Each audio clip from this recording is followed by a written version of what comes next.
Welcome to Audio Bible and Meditations, where the Word of God is read, celebrating the good news of the gospel of Jesus the Messiah. Please like, subscribe, and hit the notification bell for new uploads in the wonderful translations of God's Word. The Book of Ezekiel, Chapter 1. On July 31st of my 30th year, while I was with the Judean exiles beside the Kibar River in Babylon, the heavens were opened, and I saw visions of God.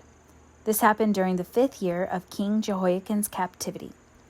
The Lord gave this message to Ezekiel son of Buzi, a priest, beside the Kibar River in the land of the Babylonians, and he felt the hand of the Lord take hold of him. As I looked, I saw a great storm coming from the north, driving before it a huge cloud that flashed with lightning and shone with brilliant light. There was fire inside the cloud, and in the middle of the fire glowed something like gleaming amber. From the center of the cloud came 4 living beings that looked human, except that each had 4 faces and 4 wings. Their legs were straight, and their feet had hooves like that of a calf, and shone like burnished bronze. Under each of their 4 wings I could see human hands. So each of the 4 beings had 4 faces and 4 wings. The wings of each living being touched the wings of the beings beside it. Each one moved straight forward in any direction without turning around. Each had a human face in the front, the face of a lion on the right side, the face of an ox on the left side, and the face of an eagle on the back. Each had 2 pairs of outstretched wings. One pair stretched out to touch the wings of the living beings on either side of it, and the other pair covered its body. They went in whatever direction the Spirit chose, and they moved straight forward in any direction without turning around. The living beings looked like bright coals of fire or brilliant torches, and lightning seemed to flash back and forth among them, and the living beings darted to and fro like flashes of lightning. As I looked at these beings, I saw 4 wheels touching the ground beside them, 1 wheel belonging to each. The wheels sparkled as if made of beryl. All 4 wheels looked alike and were made the same. Each wheel had a second wheel turning crosswise within it. The beings could move in any of the 4 directions they faced, without turning as they moved. The rims of the 4 wheels were tall and frightening, and they were covered with eyes all around. When the living beings moved, the wheels moved with them. When they flew upward, the wheels went up too. The spirit of the living beings was in the wheels. So wherever the Spirit went, the wheels and the living beings also went. When the beings moved, the wheels moved, and the beings stopped, the wheels stopped. When the beings flew upward, the wheels rose up, for the Spirit of the living beings was in the wheels. Spread out above them was a surface like the sky, glittering like crystal. Beneath this surface, the wings of each living being stretched out to touch the other's wings, and each had 2 wings covering its body. As they flew, their wings sounded to me like waves crashing against the shore, or like the voice of the Almighty, or like the shouting of a mighty army. When they stopped, they let down their wings. As they stood with wings lowered, a voice spoke from beyond the crystal surface above them. Above this surface was something that looked like a throne made of blue lapis lazuli, and on this throne high above was a figure whose appearance resembled a man. From what appeared to be his waist up, he looked like gleaming amber, flickering like a fire, and from his waist down he looked like a burning flame, shining with splendor. All around him was a glowing halo, like a rainbow shining in the clouds on a rainy day. This is what the glory of the Lord looked like to me. When I saw it, I fell face down on the ground, and I heard someone's voice speaking to me. Chapter 2. "Stand up, Son of Man," said the voice. "I want to speak with you." The Spirit came into me as he spoke, and he set me on my feet. I listened carefully to his words. "Son of man," he said, "I am sending you to the nation of Israel, a rebellious nation that has rebelled against me. They and their ancestors have been rebelling against me to this very day. They are a stubborn and a hard-hearted people. But I am sending you to say to them, 'This is what the sovereign Lord says.' And whether they listen or refuse to listen, for remember they are rebels, at least they will know that they have had a prophet among them. Son of man, do not fear them or their words.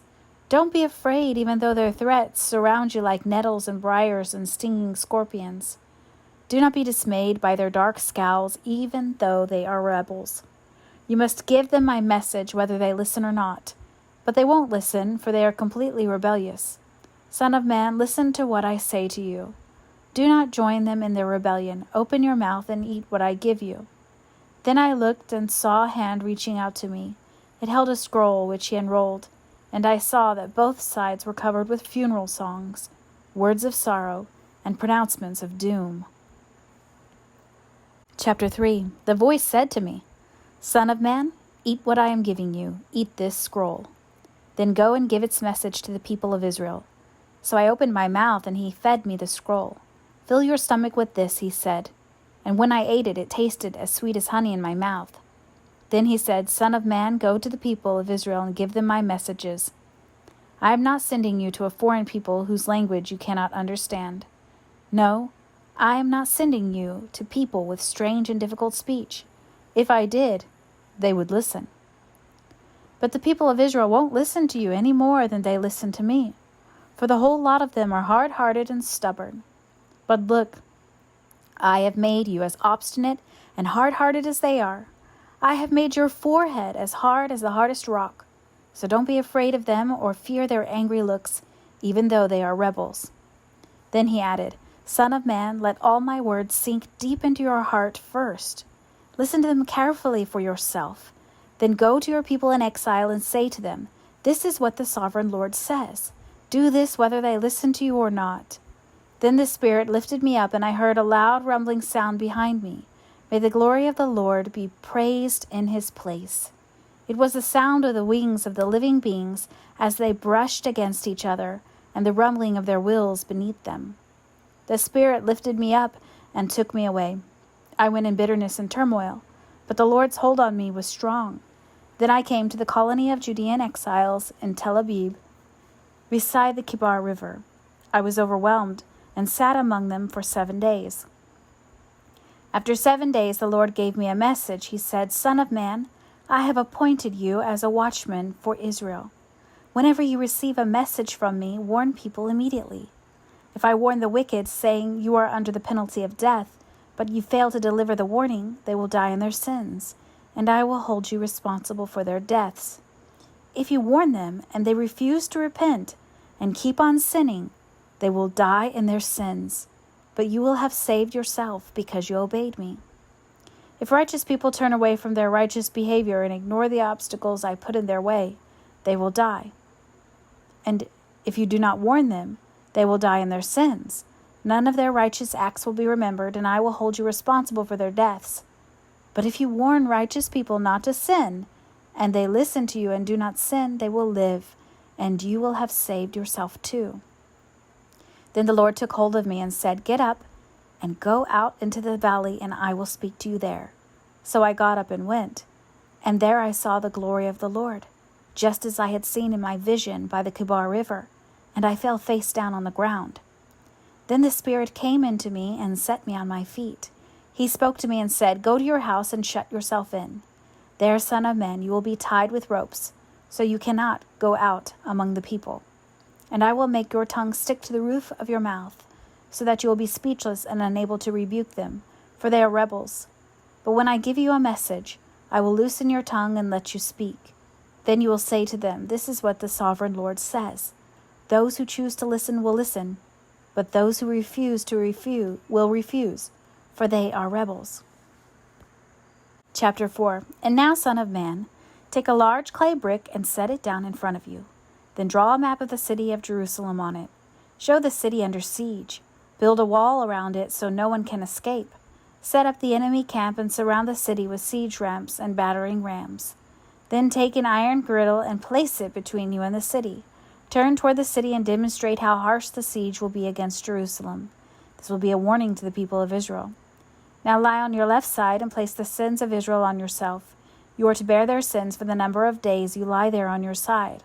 I am requiring you to bear Israel's sins for 390 days, 1 day for each year of their sins. After that, turn over and lie on your right side for 40 days, 1 day for each year of Judah's sin. Meanwhile, keep staring at the siege of Jerusalem. Lie there with your arm bared and prophesy her destruction. I will tie you up with ropes so you won't be able to turn from side to side until the days of your siege have been completed. Now go and get some wheat, barley, beans, lentils, millet, and emmer wheat, and mix them together in a storage jar. Use them to make bread for yourself during the 390 days you'll be lying on your side. Ration this out to yourself, 8 ounces of food for each day, and eat it at set times.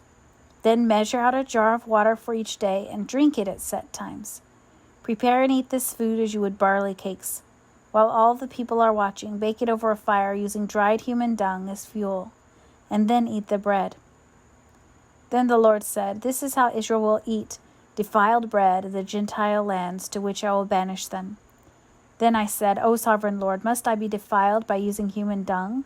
For I have never been defiled before. From the time I was a child until now, I have never eaten any animal that died of sickness or was killed by other animals. I have never eaten any meat forbidden by the law." "All right," the Lord said, "you may bake your bread with cow dung instead of human dung." Then he told me, "Son of man, I will make food very scarce in Jerusalem. It will be weighed out with great care and eaten fearfully. The water will be rationed out drop by drop, and the people will drink it with dismay. Lacking food and water, people will look at one another in terror, and they will waste away under their punishment." Chapter 5. Son of man, take a sharp sword and use it as a razor to shave your head and beard. Use a scale to weigh the hair into 3 equal parts. Place a third of it at the center of your map of Jerusalem. After acting out the siege, burn it there. Scatter another third across your map and chop it with a sword. Scatter the last third to the wind, for I will scatter my people with the sword. Keep just a bit of hair and tie it up in your robe. Then take some of these hairs out and throw them into the fire, burning them up. A fire will then spread from its remnant and destroy all of Israel. This is what the sovereign Lord says. This is an illustration of what will happen to Jerusalem. I placed her at the center of the nations, but she has rebelled against my regulations and decrees, and has been even more wicked than the surrounding nations. She has refused to obey the regulations and decrees I gave to her to follow. Therefore, this is what the sovereign Lord says. You people have behaved worse than your neighbors and have refused to obey my decrees and regulations. You have not even lived up to my standards of the nations around you. Therefore, I myself, the sovereign Lord, am now your enemy. I will punish you publicly while all the nations watch. Because of your detestable idols, I will punish you, like I have never punished anyone before or ever will again. Parents will eat their own children, and children will eat their parents. I will punish you and scatter to the winds the few who survive. As surely as I live, says the sovereign Lord, I will cut you off completely. I will show you no pity at all, because you have defiled my temple with your vile images and detestable sins. A third of your people will die in the city from disease and famine. A third of them will be slaughtered by the enemy outside the city walls, and I will scatter a third to the winds, chasing them with my sword. Then at last my anger will be spent, and I will be satisfied, and when my fury against them has subsided, all Israel will know that I, the Lord, have spoken to them in my jealous anger. So I will turn you into a ruin, a mockery in the eyes of the surrounding nations, and to all who pass by. You will become an object of mockery and taunting and horror. You will be warning to the nations around you. They will see what happens when the Lord punishes a nation in anger and rebukes it, says the Lord. I will shower you with the deadly arrows of famine and to destroy you. The famine will become more and more severe until every crumb of food is gone. And along with the famine, wild animals will attack you and rob you and your children. Disease and war will stalk your land, and I will bring the word of the Lord. I will bring the sword of the enemy against you. I, the Lord, have spoken. Chapter 6. Again, a message came to me from the Lord. Son of man, turn and face the mountains of Israel and prophesy against them. Proclaim this message from the sovereign Lord against the mountains of Israel. This is what the sovereign Lord says to the mountains and hills and to the ravines and valleys. I am about to bring war upon you, and I will smash your pagan shrines. All your altars will be demolished, and your places of worship will be destroyed. I will kill your people in front of your idols. I will lay your corpses in front of your idols and scatter your bones around your altars. Wherever you live, there will be desolation, and I will destroy your pagan shrines. Your altars will be demolished, Your idols will be smashed, your places of worship will be torn down, and all the religious objects you have made will be destroyed. The place will be littered with corpses, and you will know that I alone am the Lord. But I will let a few of my people escape destruction, and they will be scattered among the nations of the world. Then, when they were exiled among the nations, they will remember me. They will recognize how hurt I am by their unfaithful hearts and lustful eyes that long for their idols. Then at last they will hate themselves for all their detestable sins. They will know that I alone am the Lord, and that I was serious when I said I would bring this calamity on them. This is what the sovereign Lord says: clap your hands in horror and stamp your feet. Cry out because of all the detestable sins the people of Israel has committed. Now they are going to die from war and famine and disease. Disease will strike down those who are far away in exile. War will destroy those who are nearby, and anyone who survives will be killed by famine. So at last I will spend my fury on them. They will know that I am the Lord when their dead lie scattered among their idols and altars on every hill and mountain and under every green tree and every great shade tree, the places where they offered sacrifices to their idols. I will crush them and make their cities desolate from the wilderness in the south to Riblah in the north. Then they will know that I am the Lord. Chapter 7. Then this message came to me from the Lord: Son of man, this is what the sovereign Lord says to Israel: the end is here. Wherever you look, east, west, north, or south, your land is finished. No hope remains, for I will unleash my anger against you. I will call you to account for all your detestable sins. I will turn my eyes away and show no pity. I will repay you for all your detestable sins. Then you will know that I am the Lord. This is what the sovereign Lord says: disaster after disaster is coming your way. The end has come. It has finally come. Your final doom is waiting. O people of Israel, the day of your destruction is dawning. The time has come. The day of trouble is near. Shouts of anguish will be heard on the mountains, not shouts of joy. Soon I will pour out my fury on you and unleash my anger against you. I will call you to account for all your detestable sins. I will turn my eyes away and show no pity. I will repay you for all your detestable sins. Then you will know that it is I, the Lord, who is striking the blow. The day of judgment is here. Your destruction awaits. The people's wickedness and pride have blossomed to full flower. Their violence has grown into a rod that will beat them for their wickedness. None of these proud and wicked people will survive. All their wealth and prestige will be swept away. Yes, the time has come. The day is here. Buyers should not rejoice over bargains, nor sellers grieve over losses, for all of them will fall under my terrible anger. Even if the merchants survive, they will never return to their business. For what God has said applies to everyone. It will not be changed. Not one person whose life is twisted by sin will ever recover. The trumpet calls Israel's army to mobilize, but no one listens, for my fury is against them all. There is war outside the city and disease and famine within. Those outside the city walls will be killed by enemy swords. Those inside the city will die of famine and disease. The survivors who escape to the mountains will moan like doves, weeping for their sins. Their hands will hang limp. Their knees will be weak as water. They will dress themselves in burlap. Horror and shame will cover them. They will shave their heads in sorrow and remorse. They will throw their money in the streets, tossing it out like worthless trash. Their silver and gold won't save them. On that day of the Lord's anger, it will neither satisfy nor feed them, for their greed can only trip them up. They were proud of their beautiful jewelry and used it to make detestable idols and vile images. Therefore I will make all their wealth disgusting to them. I will give it as plunder to foreigners, to the most wicked of nations, and they will defile it.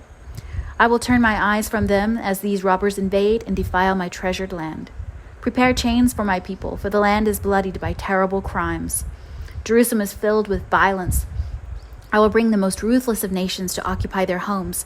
I will break down their proud fortresses and defile their sanctuaries. Terror and trembling will overcome my people. They will look for peace but not find it. Calamity will follow calamity. Rumor will follow rumor. They will look in vain for a vision from the prophets. They will receive no teaching from the priests and no counsel from the leaders. The king and the prince will stand helpless, weeping in despair, and the people's hands will tremble with fear. I will bring on them the evil they have done to others, and they will receive the punishment they so richly deserve. Then they will know that I am the Lord. Chapter 8. Then on September 17th, during the 6th year of King Jehoiakim's captivity, while the leaders of Judah were in my home, the sovereign Lord took hold of me. I saw a figure that appeared to be a man. From what appeared to be his waist down, he looked like a burning flame. From the waist up, he looked like gleaming amber. He reached out what seemed to be a hand and took me by the hair. Then the Spirit lifted me up into the sky and transported me to Jerusalem in a vision from God. I was taken to the north gate of the inner courtyard of the temple, where there is a large idol that has made the Lord very jealous. Suddenly the glory of God of Israel was there, just as I had seen it before in the valley. Then the Lord said to me, "Son of man, look toward the north." So I looked, and there to the north, beside the entrance to the gate, near the altar, stood the idol that had made the Lord so jealous. "Son of man," he said, "do you see what they are doing? Do you see the detestable sins the people of Israel are committing to drive me from my temple? But come, and you will see even more detestable sins than these." Then he brought me to the door of the temple courtyard, where I could see a hole in the wall. He said to me, "Now, son of man, dig into the wall." So I dug into the wall and found a hidden doorway. "Go in," he said, "and see the wicked and detestable sins they are committing in there." So I went in and saw the walls covered with engravings of all kinds of crawling animals and detestable creatures. I also saw the various idols worshipped by the people of Israel. 70 leaders of Israel were standing there with Jezaniah son of Shaphan in the center. Each of them held an incense burner, from which a cloud of incense rose above their heads. Then the Lord said to me, "Son of man, have you seen what the leaders of Israel are doing with their idols in dark rooms? They are saying, 'The Lord doesn't see us. He has deserted our land.'" Then the Lord added, "Come, and I will show you even more detestable sins than these." He brought me to the north gate of the Lord's temple, and some women were sitting there, weeping for the god Tammuz. "Have you seen this?" he said. "But I will show you even more detestable sins than these." Then he brought me into the inner courtyard of the Lord's temple. At the entrance to the sanctuary, between the entry room and the bronze altar, there were about 25 men with their backs to the sanctuary of the Lord. They were facing east, bowing low to the ground, worshiping the sun. "Have you seen this, son of man?" he asked. "Is it nothing to the people of Judah that they commit these detestable sins, leading the whole nation into violence, thumbing their noses at me and provoking my anger? Therefore I will respond in fury. I will neither pity nor spare them, and though they cry for mercy, I will not listen." Chapter 9. Then the Lord thundered, "Bring on the men appointed to punish the city. Tell them to bring their weapons with them." 6 men soon appeared from the upper gate that faced north, each carrying a deadly weapon in his hand. With them was a man dressed in linen who carried a writer's case at his side. They all went into the temple courtyard and stood beside the bronze altar. Then the Lord of the God of Israel rose up from between the cherubim, where it had rested, and moved to the entrance of the temple. And the Lord called to the man dressed in linen who was carrying the writer's case. He said to him, "Walk through the streets of Jerusalem and put a mark on the foreheads of all who weep and sigh because of the detestable sins being committed in their city." Then I heard the Lord say to the other men, "Follow him through the city and kill everyone whose forehead is not marked. Show no mercy, have no pity. Kill them all, old and young, girls and women and little children, but do not touch anyone with the mark. Begin right here at the temple." So they began by killing the 70 leaders. "Defile the temple," the Lord commanded. "Fill its courtyards with corpses. Go." So they went and began killing throughout the city. While they were out killing, I was all alone. I fell face down on the ground and cried out, "O sovereign Lord, will your fury against Jerusalem wipe out everyone left in Israel?" Then he said to me, "The sins of the people of Israel and Judah are very, very great. The entire land is full of murder. The city is filled with injustice. They are saying, 'The Lord doesn't see it. The Lord has abandoned the land.' So I will not spare them or have any pity on them. I will fully repay them for all they have done." Then the man in linen clothing, who carried the writer's case, reported back and said, "I have done as you commanded." Chapter 10. In my vision I saw what appeared to be a throne of blue lapis lazuli above the crystal surface over the heads of the cherubim. Then the Lord spoke to the man in linen clothing and said, "Go between the whirling wheels beneath the cherubim and take a handful of burning coals and scatter them over the city." He did this as I watched. The cherubim were standing at the south end of the temple when the man went in, and the cloud of glory filled the inner courtyard. Then the glory of the Lord rose up from above the cherubim and went over to the entrance to the temple. The temple was filled with this cloud of glory, and the courtyard glowed brightly with the glory of the Lord. The moving wings of the cherubim sounded like the voice of God Almighty and could be heard even in the outer courtyard. The Lord said to the man in linen clothing, "Go between the cherubim and take some burning coals from between the wheels." So the man went in and stood beside one of the wheels. Then one of the cherubim reached out his hand and took some live coals from the fire burning among them. He put the coals into the hands of the man in linen clothing, and the man took them and went out. All the cherubim had what looked like human hands under their wings. I looked, and each of the 4 cherubim had a wheel beside him, and the wheels sparkled like beryl. All 4 wheels looked alike and were made the same. Each wheel had a second wheel, turning crosswise within it. The cherubim could move in any of the 4 directions they faced without turning as they moved. They went straight in the direction they faced, never turning aside. Both the cherubim and the wheels were covered with eyes. The cherubim had eyes all over their bodies, including their hands, their backs, and their wings. I heard someone refer to the wheels as the whirling wheels. Each of the 4 cherubim had 4 faces. The first was the face of an ox. The second was a human face. The third was the face of a lion, and the fourth was the face of an eagle. Then the cherubim rose upward. These were the same living beings I had seen beside the Kebar River. When the cherubim moved, the wheels moved with them. When they lifted their wings to fly, the wheels stayed beside them. When the cherubim stopped, the wheels stopped. When they flew upward, the wheels rose up, but the spirit of the living beings was in the wheels. Then the glory of the Lord moved out from the entrance of the temple and hovered above the cherubim. And as I watched, the cherubim flew with their wheels to the east gate of the Lord's temple, and the glory of the God of Israel hovered above them. These were the same living beings I had seen beneath the God of Israel when I was by the Kebar River. I knew they were cherubim, for each had 4 faces and 4 wings and what looked like human hands under their wings. And their faces were just like the faces of the beings I had seen at the Kebar, and they traveled straight ahead, just as the others had. Chapter 11. Then the Spirit lifted me and brought me to the east gateway of the Lord's temple, where I saw 25 prominent men of the city. Among them were Jezaniah, son of Azur, and Pelatiah, son of Benaiah, who were leaders among the people. The Spirit said to me, "Son of man, these are the men who are planning evil and giving wicked counsel in this city. They say to the people, 'Is it not a good time to build houses?' This city is like an iron pot. We are safe inside it like meat in a pot. Therefore, Son of man, prophesy against them loudly and clearly." Then the Spirit of the Lord came upon me, and he told me to say, "This is what the Lord says to the people of Israel. I know what you are saying, for I know every thought that comes into your minds. You have murdered many in this city and filled its streets with the dead. Therefore, this is what the sovereign Lord says. This city is an iron pot, all right, but the pieces of meat are the victims of your injustice. As for you, I will soon drag you from this pot. I will bring on you the sword of war you so greatly fear, says the sovereign Lord. I will drive you out of Jerusalem and hand you over to foreigners who will carry out my judgments against you. You will be slaughtered all the way to the borders of Israel. I will execute judgment on you, and you will know that I am the Lord. No, this city will not be an iron pot for you, and you will not be like meat safe inside it. I will judge you, even to the borders of Israel, and you will know that I am the Lord.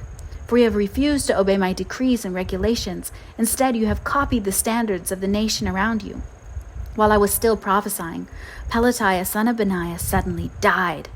Then I fell face down on the ground and cried out, "O sovereign Lord, are you going to kill everyone in Israel?" Then this message came to me from the Lord, "Son of man, the people still left in Jerusalem are talking about you and your relatives and all the people of Israel who are in exile. They are saying, 'Those people are far away from the Lord, so now he has given their land to us.' Therefore tell the exiles, this is what the sovereign Lord says, 'Although I have scattered you in the countries of the world, I will be a sanctuary to you during your time in exile. I, the sovereign Lord, will gather you back from the nations where you have been scattered, and I will give you the land of Israel once again. When the people return to their homeland, they will remove every trace of their vile images and detestable idols, and I will give them singleness of heart and put a new spirit with them. I will take away their stony, stubborn heart and give them a tender, responsive heart, so they will obey my decrees and regulations. Then they will truly be my people, and I will be their God. But as for those who long for vile images and detestable idols, I will repay them fully for their sins. I, the sovereign Lord, have spoken." Then the cherubim lifted their wings, and rose into the air with their wheels beside them, and the glory of the God of Israel hovered above them. Then the glory of the Lord went up from the city and stopped above the mountain to the east. Afterward, the Spirit of God carried me back again to Babylonia, to the people in exile there. And so ended the vision of my visit to Jerusalem. And I told the exiles everything the Lord had shown me. Chapter 12. Again, a message came to me from the Lord. "Son of man, you live among rebels who have eyes but refuse to see. They have ears but refuse to hear, for they are a rebellious people. So now, son of man, pretend you are being sent into exile. Pack the few items an exile would carry, and leave your home to go somewhere else. Do this right in front of the people so they can see you. For perhaps they will pay attention to this, even though they are such rebels. Bring your baggage outside during the day so they can watch you. Then in the evening, as they are watching, leave your house as captives do when they begin a long march to distant lands. Dig a hole through the wall while they are watching and go out through it. As they watch, lift your pack to your shoulders and walk away into the night. Cover your face so you cannot see the land you are leaving, for I have made you a sign for the people of Israel." So I did as I was told. In broad daylight, I brought my pack outside, filled with the things I might carry into exile. Then in the evening, while the people looked on, I dug through the wall with my hands and went out into the night with my pack on my shoulder. The next morning, this message came to me from the Lord. "Son of man, these rebels, the people of Israel, have asked you what all this means. Say to them, this is what the sovereign Lord says. These actions contain a message for King Zedekiah in Jerusalem and for all the people of Israel. Explain that your actions are a sign to show what will soon happen to them, for they will be driven into exile as captives. Even Zedekiah will leave Jerusalem at night through a hole in the wall, taking only what he can carry with him. He will cover his face, and his eyes will not see the land he is leaving. Then I will throw my net over him and capture him in my snare. I will bring him to Babylon, the land of the Babylonians, though he will never see it, and he will die there. I will scatter his servants and warriors to the four winds and send the sword after them. And when I scatter them among the nations, they will know that I am the Lord. But I will spare a few of them from death by war, famine, or disease, so they can confess all their detestable sins to their captors. Then they will know that I am the Lord." Then this message came to me from the Lord. "Son of man, tremble as you eat your food. Shake with fear as you drink your water. Tell the people, this is what the sovereign Lord says concerning those living in Israel and Jerusalem. They will eat their food with trembling and sip their water in despair, for their land will be stripped bare because of their violence. The cities will be destroyed and the farmland made desolate. Then you will know that I am the Lord." Again, a message came to me from the Lord. "Son of man, you've heard that proverb they quote in Israel, time passes and prophecies come to nothing? Tell the people, this is what the sovereign Lord says. I will put an end to this proverb, and you will soon stop quoting it. Now give them this new proverb to replace the old one. The time has come for every prophecy to be fulfilled. There will be no more false visions and flattering predictions in Israel, for I am the Lord. If I say it, it will happen. There will be no more delays, you rebels of Israel. I will fulfill my threat of destruction in your own lifetime. I, the sovereign Lord, have spoken." Then this message came to me from the Lord. "Son of man, the people of Israel are saying, he's talking about the distant future. His visions won't come true for a long time. Therefore tell them, this is what the sovereign Lord says. No more delay. I will now do everything I have threatened. I, the sovereign Lord, have spoken." Chapter 13. Then this message came to me from the Lord. "Son of man, prophesy against the false prophets of Israel who are inventing their own prophecies. Say to them, listen to the word of the Lord. This is what the sovereign Lord says. What sorrow awaits the false prophets who are following their own imaginations and have seen nothing at all. O people of Israel, these prophets of yours are like jackals digging in the ruins. They have done nothing to repair the breaks in the walls around the nation. They have not helped it to stand firm in battle on the day of the Lord. Instead, they have told lies and made false predictions. They say, this message is from the Lord, even though the Lord never sent them. And yet they expect him to fulfill their prophecies? Can your visions be anything but false if you claim this message is from the Lord when I have not even spoken to you? Therefore, this is what the sovereign Lord says: because of what you say is false and your visions are a lie, I will stand against you, says the sovereign Lord. I will raise my fist against all the prophets who see false visions and make lying predictions, and they will be banished from the community of Israel. I will blot their names from Israel's record books, and they will never again set foot in their own land. Then you will know that I am the sovereign Lord. This will happen because these evil prophets deceive my people by saying all is peaceful, when there is no peace at all. It's as if the people have built a flimsy wall, and these prophets are trying to reinforce it by covering it with whitewash. Tell these whitewashers that their wall will soon fall down. A heavy rainstorm will undermine it. Great hailstones and mighty winds will knock it down. And when the wall falls, the people will cry out, "What happened to your whitewash?" Therefore, this is what the sovereign Lord says: I will sweep away your whitewashed wall with a storm of indignation, with a great flood of anger, and with hailstones of fury. I will break down your wall right to its foundation, and when it falls, it will crush you. Then you will know that I am the Lord. At last my anger against the wall and those who covered it with whitewash will be satisfied. Then I will say to you, the wall and those who whitewashed it are both gone. They were lying prophets who claimed peace would come to Jerusalem when there was no peace. I, the sovereign Lord, have spoken. Now, son of man, speak out against the women who prophesy from their own imaginations. This is what the sovereign Lord says: what sorrow awaits you women who are ensnaring the souls of my people. Young and old alike, you tie magic charms on their wrists and furnish them with magic veils. Do you think you can trap others without bringing destruction on yourselves? You bring shame on me among my people for a few handfuls of barley or a piece of bread. By lying to my people who love to listen to your lies, you kill those who should not die, and you promise life to those who should not live. This is what the sovereign Lord says: I am against all your magic charms, which you use to ensnare my people like birds. I will tear them from your arms, setting my people free like birds set free from a cage. I will tear off the magic veils and save my people from your grasp. They will no longer be your victims. Then you will know that I am the Lord. You have discouraged the righteous with your lies, but I didn't want them to be sad. And you have encouraged the wicked by promising them life, even though they continue in their sins. Because of all this, you will no longer talk of seeing visions that you never saw, nor will you make predictions, for I will rescue my people from your grasp. Then you will know that I am the Lord. Chapter 14. Then some of the leaders of Israel visited me, and while they were sitting with me, this message came to me from the Lord: Son of man, these leaders have set up idols in their hearts. They have embraced things that will make them fall into sin. Why should I listen to their requests? Tell them, this is what the sovereign Lord says: the people of Israel set up idols in their hearts and fallen into sin. And they go to a prophet asking for a message. So I, the Lord, will give them the kind of answer their great idolatry deserves. I will do this to capture the minds and hearts of all my people who have turned from me to worship their detestable idols. Therefore tell the people of Israel, this is what the sovereign Lord says: repent and turn away from your idols and stop all your detestable sins. I, the Lord, will answer all those, both Israelites and foreigners, who reject me and set up idols in their hearts and so fall into sin, and who then come to a prophet asking for my advice. I will turn against such people and make a terrible example of them, eliminating them from among my people. Then you will know that I am the Lord. And if a prophet is deceived into giving a message, it is because I, the Lord, have deceived that prophet.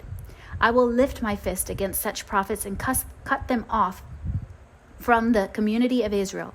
False prophets and those who seek their guidance will all be punished for their sins.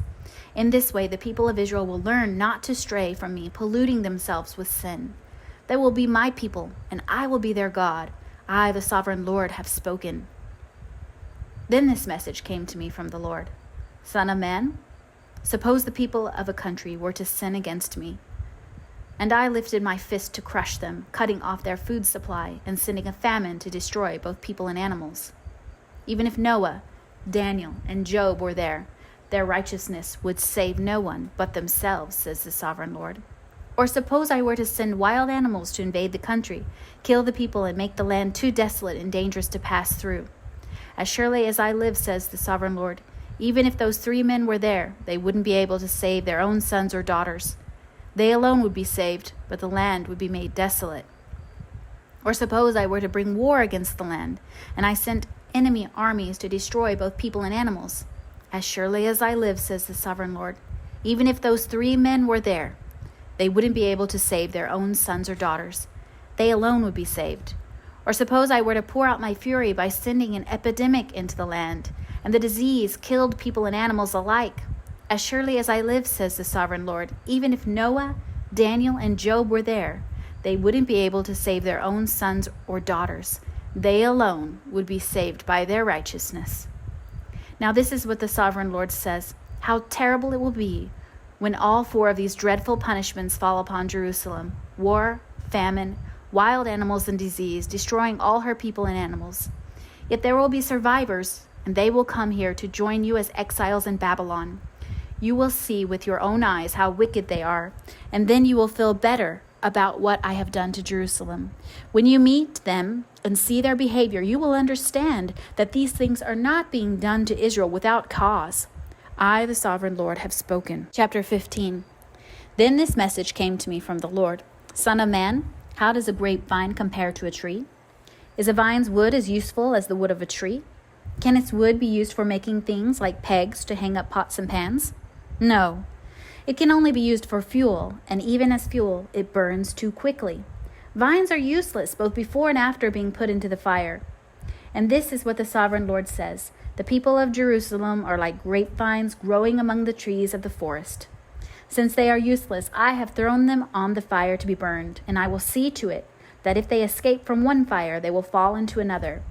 When I turn against them, you will know that I am the Lord, and I will make the land desolate because my people have been unfaithful to me. I, the sovereign Lord, have spoken. Chapter 16.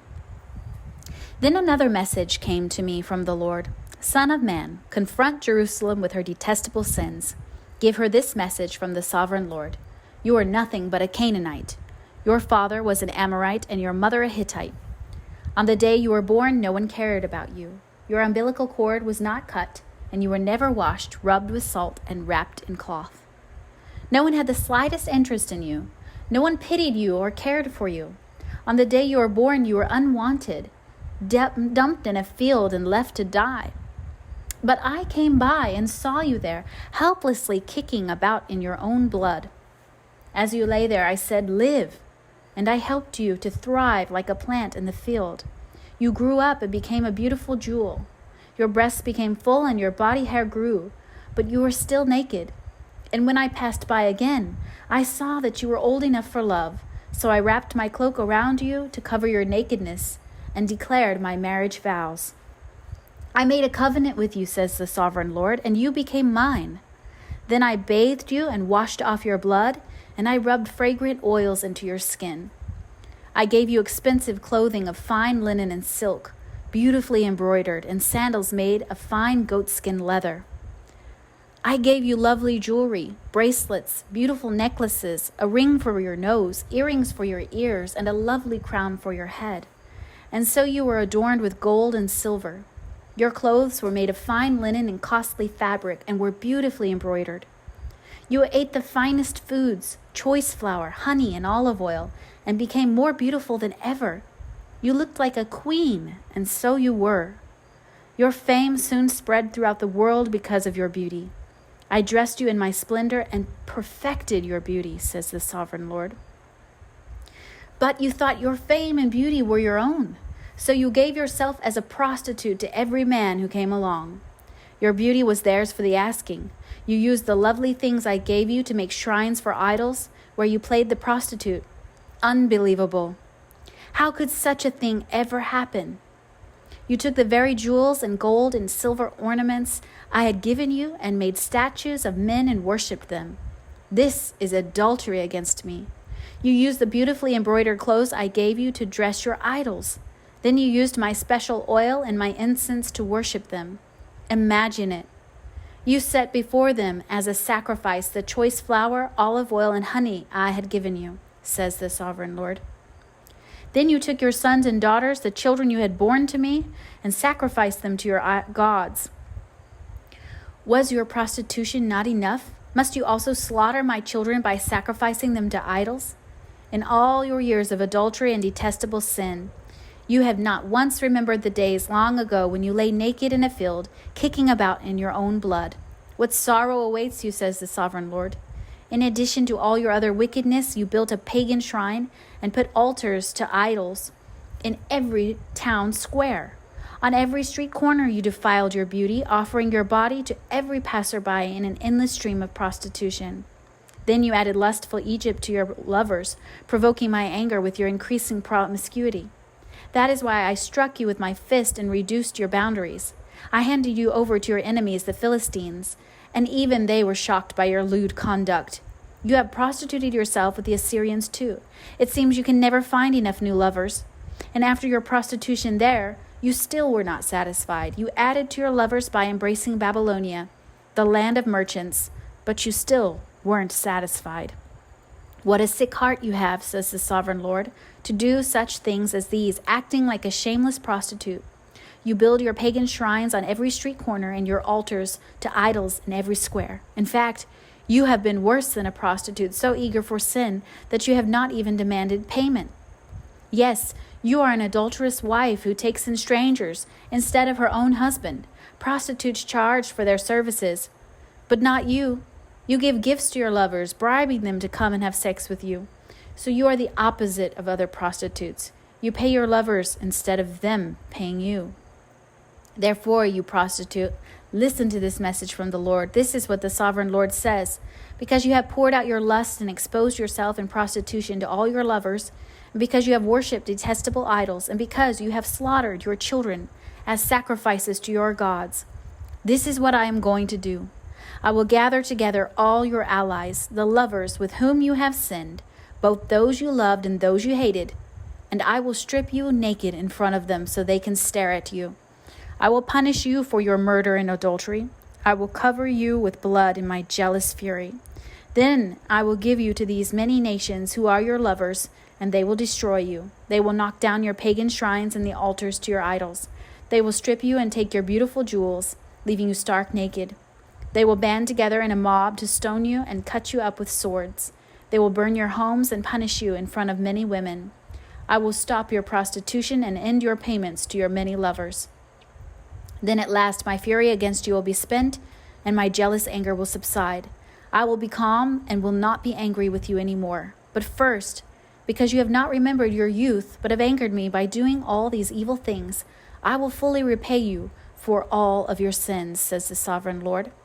For you have added lewd acts to all your detestable sins.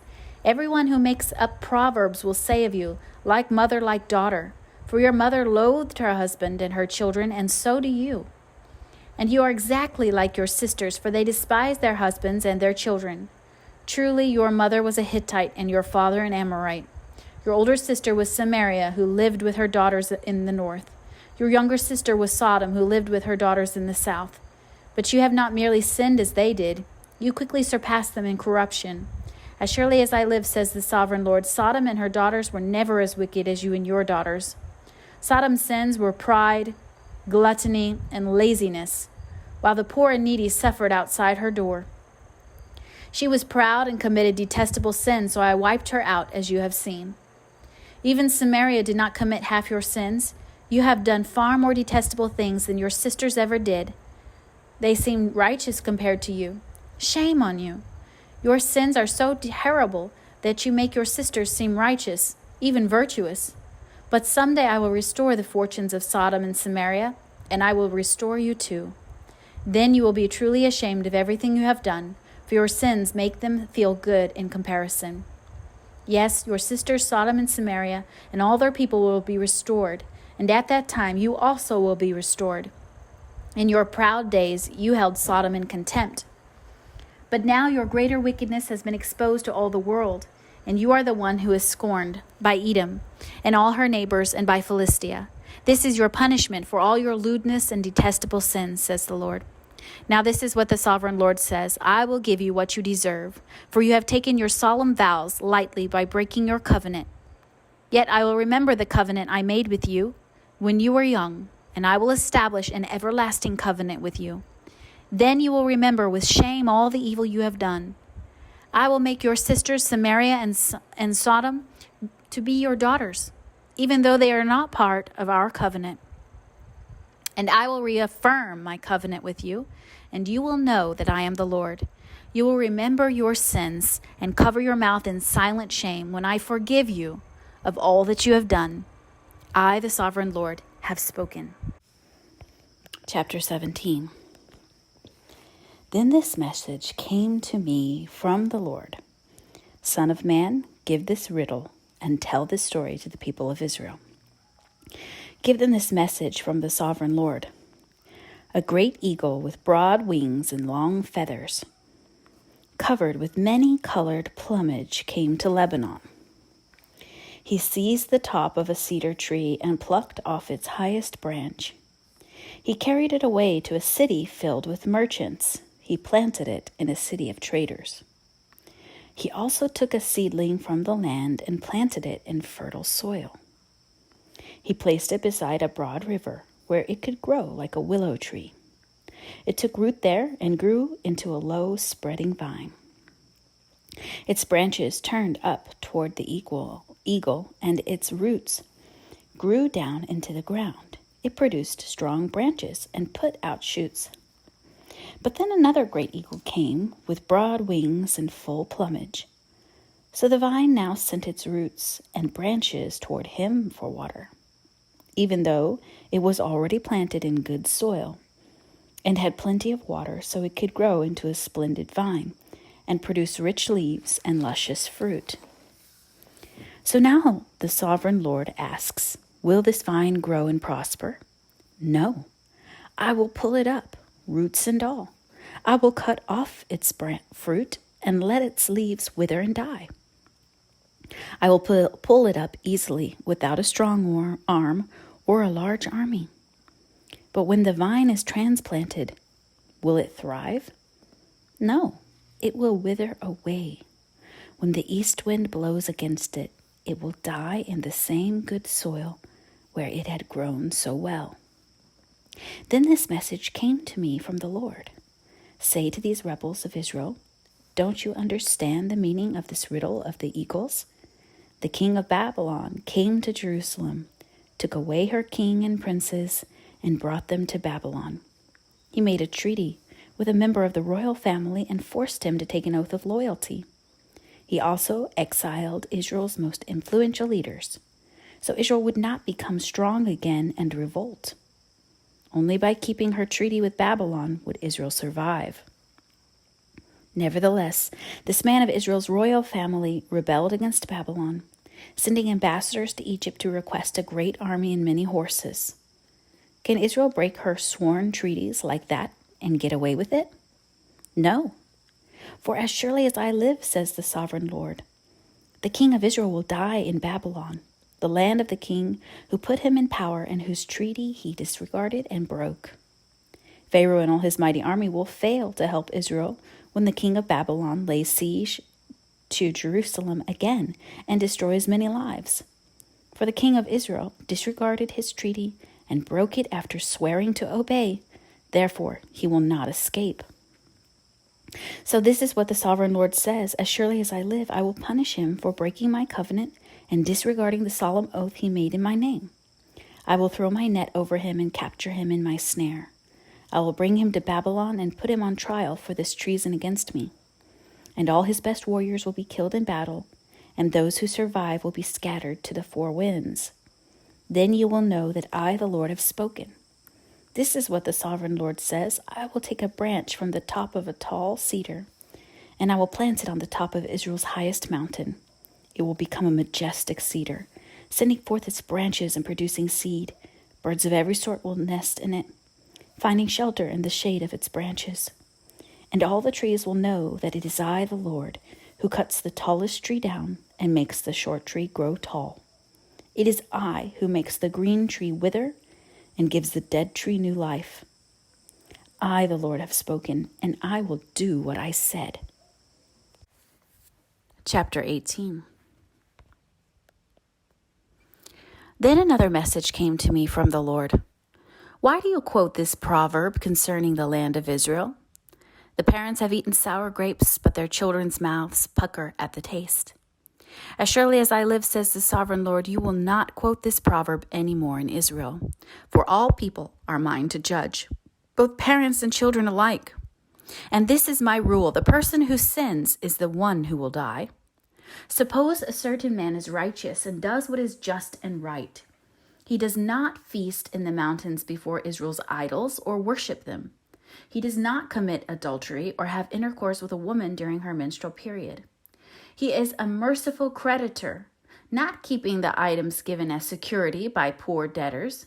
He does not rob the poor, but instead gives food to the hungry and provides clothes for the needy. He grants loans without interest, stays away from injustice, is honest and fair when judging others, and faithfully obeys my decrees and regulations. Anyone who does these things is just and will surely live, says the sovereign Lord. But suppose that man has a son who grows up to be a robber or murderer and refuses to do what is right. And that son does all the evil things his father would never do. He worships idols on the mountains, commits adultery, oppresses the poor and helpless, steals from debtors by refusing to let them redeem their security, worships idols, commits detestable sins, and lends money at excessive interest. Should such a sinful person live? No, he must die and must take full blame. But suppose that sinful son in turn has a son who sees his father's wickedness and decides against that kind of life. This son refuses to worship idols on the mountains and does not commit adultery.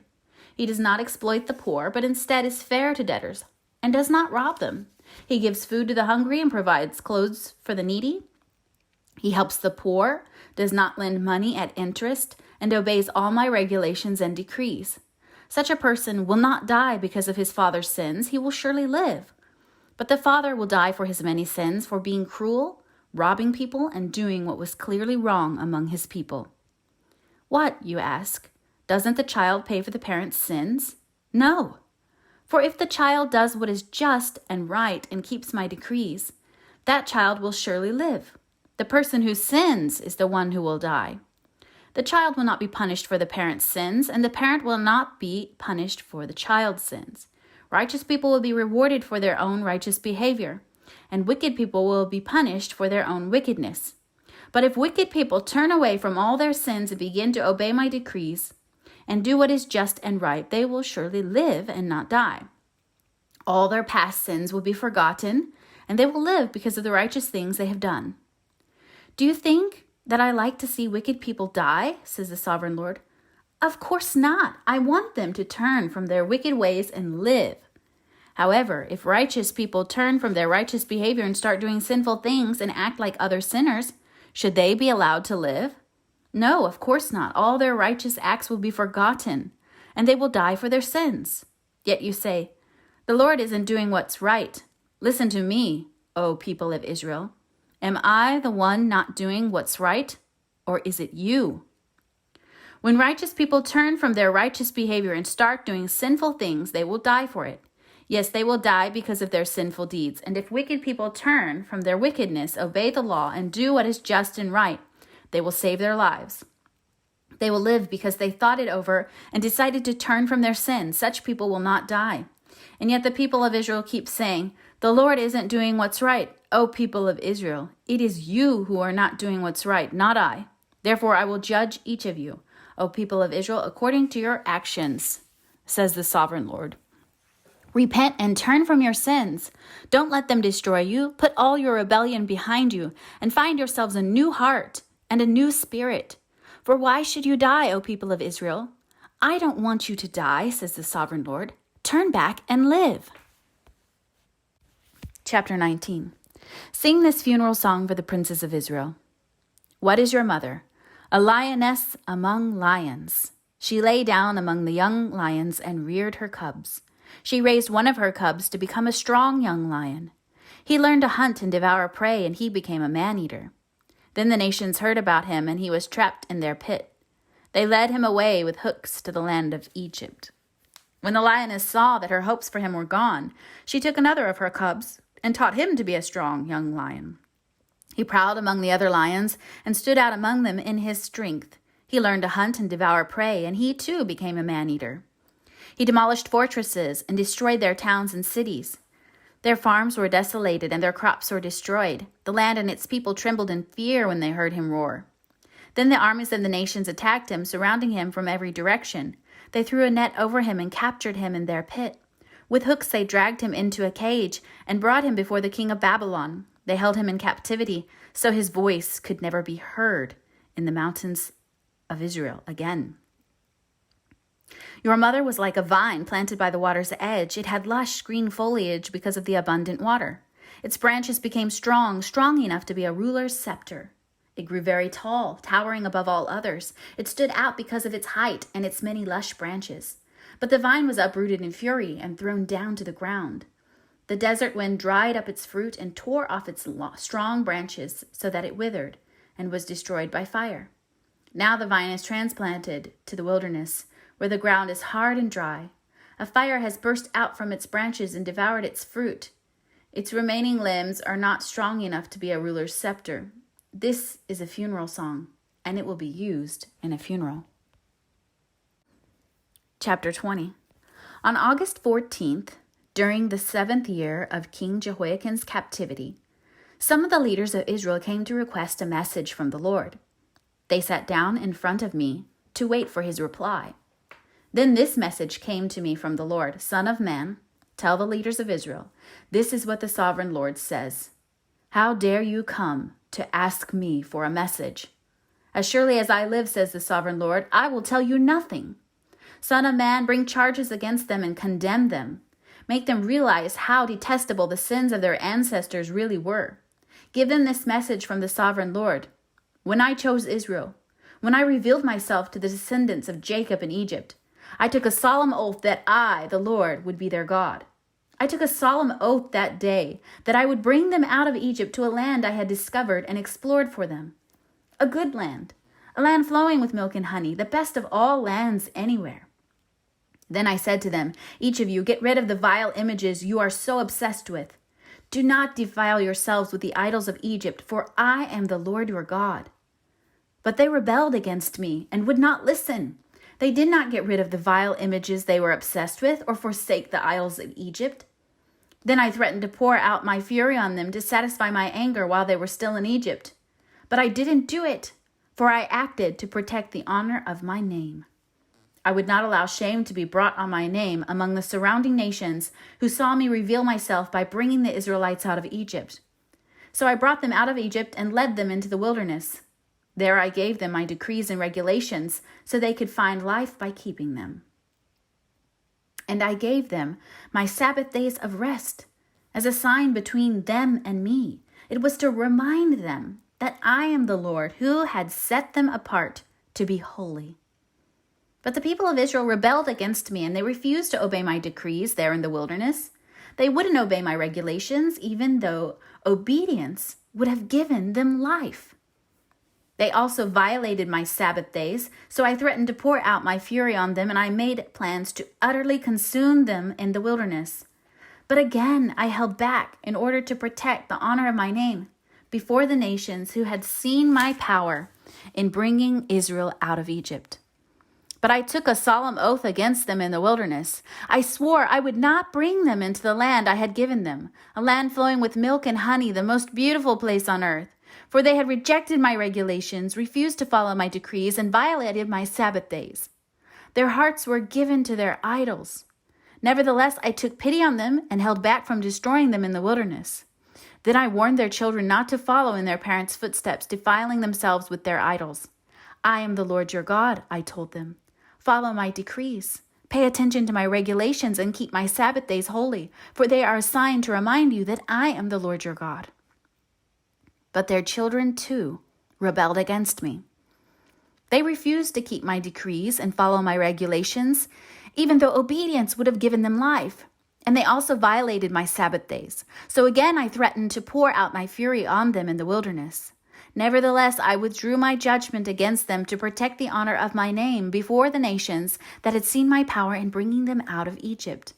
But I took a solemn oath against them in the wilderness. I swore I would scatter them among all the nations because they did not obey my regulations. They scorned my decrees by violating my Sabbath days and longing for the idols of their ancestors. I gave them over to worthless decrees and regulations that would not lead to life. I let them pollute themselves with the very gifts I had given them, and I allowed them to give their firstborn children as offerings to their gods, so I might devastate them and remind them that I alone am the Lord. Therefore, Son of Man, give the people of Israel this message from the sovereign Lord. Your ancestors continued to blaspheme and betray me. For when I brought them into the land I had promised them, they offered sacrifices on every high hill and under every green tree they saw. They roused my fury as they offered up sacrifices to their gods. They brought their perfumes and incense and poured out their liquid offerings to them. I said to them, "What is this high place? Where are you going?" This kind of pagan shrine has been called Bama, high place, ever since. Therefore, give the people of Israel this message from the sovereign Lord. Do you plan to pollute yourselves just as your ancestors did? Do you intend to keep prostituting yourselves by worshiping vile images? For when you offer gifts to them and give your little children to be burned as sacrifices, you continue to pollute yourself with idols to this day. Should I allow you to ask for a message from me, O people of Israel? As surely as I live, says the sovereign Lord, I will tell you nothing. But you say, we want to be like the nations all around us who serve idols of wood and stone. But what you have in mind will never happen. As surely as I live, says the sovereign Lord, I will rule over you with an iron fist in great anger and with awesome power. And in anger I will reach out with my strong hand and powerful arm, and I will bring you back from the lands where you were scattered. I will bring you into the wilderness of the nations, and there I will judge you face to face. I will judge you there just as I did your ancestors in the wilderness after bringing them out of Egypt, says the sovereign Lord. I will examine you carefully and hold you to the terms of the covenant. I will purge you of all those who rebel and revolt against me. I will bring them out of the countries where they are in exile, but they will never enter the land of Israel. Then you will know that I am the Lord. As for you, O people of Israel, this is what the sovereign Lord says. Go right ahead and worship your idols, but sooner or later you will obey me and will stop bringing shame on my holy name by worshiping idols. For on my holy mountain, the great mountain of Israel, says the sovereign Lord, the people of Israel will someday worship me, and I will accept them. There I will require that you bring me all your offerings and choice gifts and sacrifices. When I bring you home from exile, you will be like a pleasing sacrifice to me. And I will display my holiness through you as all the nations watch. Then, when I have brought you home to the land I promised with a solemn oath to give to your ancestors, you will know that I am the Lord. You will look back on all the ways you defiled yourselves and will hate yourselves because of the evil you have done. You will know that I am the Lord, O people of Israel, when I have honored my name by treating you mercifully in spite of your wickedness. I, the sovereign Lord, have spoken. Then this message came to me from the Lord. Son of man, turn and face the south, and speak out against it. Prophesy against the brushlands of the Negev. Tell the southern wilderness, this is what the sovereign Lord says. Hear the word of the Lord. I will set you on fire, and every tree, both green and dry, will be burned. The terrible flames will not be quenched and will scorch everything from south to north. And everyone in the world will see that I, the Lord, have set this fire. It will not be put out. Then I said, O sovereign Lord, they are saying of me, he only talks in riddles. Chapter 21. Then this message came to me from the Lord. Son of man, turn and face Jerusalem and prophesy against Israel and her sanctuaries. Tell her, this is what the Lord says. I am your enemy, O Israel, and I am about to unsheathe my sword to destroy your people, the righteous and the wicked alike. Yes, I will cut off both the righteous and the wicked. I will draw my sword against everyone in the land from south to north. Everyone in the world will know that I am the Lord. My sword is in my hand, and it will not return to its sheath until its work is finished, Son of man, groan before the people. Groan before them with bitter anguish and broken heart. When they ask why you are groaning, tell them, I groan because of the terrifying news I have heard. When it comes true, the boldest heart will melt with fear. All strength will disappear. Every spirit will faint. Strong knees will become as weak as water. And the sovereign Lord says, it is coming. It's on the way. Then the Lord said to me, Son of man, give the people this message from the Lord. A sword is being sharpened and polished. It is being sharpened for terrible slaughter and polished to flash like lightning. Now will you laugh? Those far stronger than you have fallen beneath its power. Yes, the sword is now being sharpened and polished.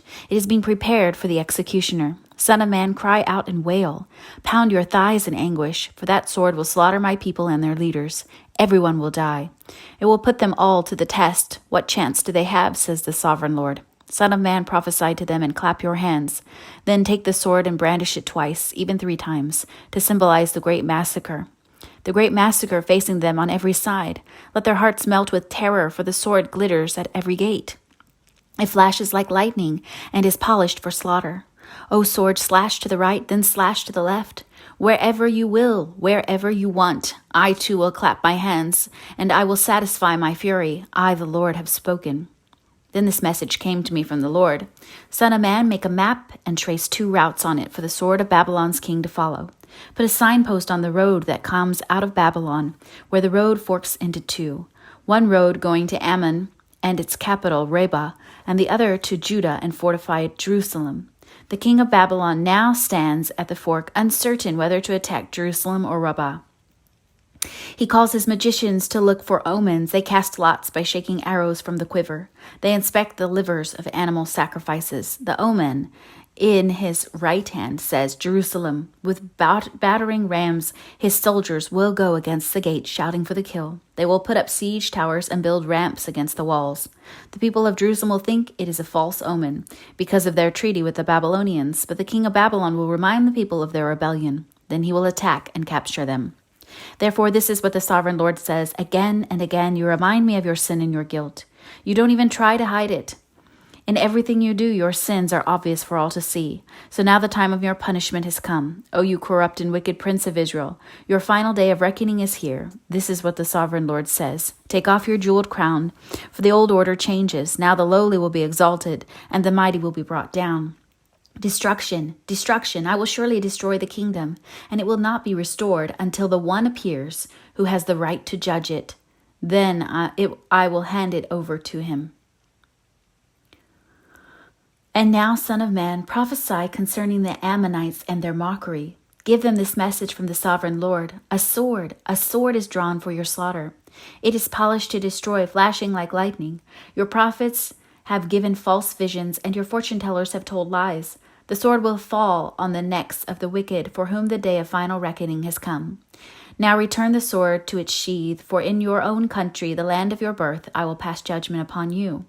I will pour out my fury on you and will blow on you with the fire of my anger. I will hand you over to cruel men who are skilled in destruction. You will be fuel for the fire, and your blood will be spilled in your own land. You will be utterly wiped out, your memory lost to history, for I, the Lord, have spoken. Chapter 22. Now this message came to me from the Lord. Son of man, are you ready to judge Jerusalem? Are you ready to judge this city of murderers? Publicly denounce her detestable sins and give her this message from the sovereign Lord. O city of murderers, doomed and damned, city of idols, filthy and foul, you are guilty because of the blood you have shed. You are defiled because of the idols you have made. Your day of destruction has come. You have reached the end of your years. I will make you an object of mockery throughout the world. O infamous city, filled with confusion, you will be mocked by people far and near. Every leader in Israel who lives within your walls is bent on murder. Fathers and mothers are treated with contempt. Foreigners are forced to pay for protection. Orphans and widows are wronged and oppressed among you. You despise my holy things and violate my Sabbath days of rest. People accuse others falsely and send them to their death. You are filled with idol worshippers and people who do obscene things. Men sleep with their fathers' wives and have intercourse with women who are menstruating. Within your walls live men who commit adultery with their neighbors' wives, who defile their daughters-in-law, or who rape their own sisters. They are hired murderers, lone racketeers, and extortioners everywhere. They never think of me and my commands, says the sovereign Lord. But now I clap my hands in indignation over your dishonest gain and bloodshed. How strong and courageous will you be in my day of reckoning? I, the Lord, have spoken, and I will do what I said. I will scatter you among the nations and purge you of your wickedness. And when I have been dishonored among the nations because of you, you will know that I am the Lord. Then this message came to me from the Lord: Son of man, the people of Israel are the worthless slag that remains after silver is melted. They are dross that is left over, a useless mixture of copper, tin, iron, and lead. So tell them, this is what the sovereign Lord says: because you are all worthless slag, I will bring you to my crucible in Jerusalem. Just as copper, iron, lead, and tin are melted down in a furnace, I will melt you down in the heat of my fury. I will gather you together and blow the fire of my anger upon you, and you will melt like silver in fierce heat.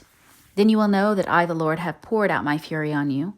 Again a message came to me from the Lord: Son of man, give the people of Israel this message. In the day of my indignation you will be like a polluted land, a land without rain. Your princes plot conspiracies just as lions stalk their prey. They devour innocent people, seizing treasures and extorting wealth. They make many widows in the land. Your priests have violated my instructions and defiled my holy things. They make no distinction between what is holy and what is not, and they do not teach my people the difference between what is ceremonially clean and unclean. They disregard my Sabbaths so that I am dishonored among them. Your leaders are like wolves that tear apart their victims. They actually destroy people's lives for money, and your prophets cover up for them by announcing false visions and making lying predictions. They say, my message is from the sovereign Lord, when the Lord hasn't spoken a single word to them. Even common people oppress the poor, rob the needy, and deprive foreigners of justice.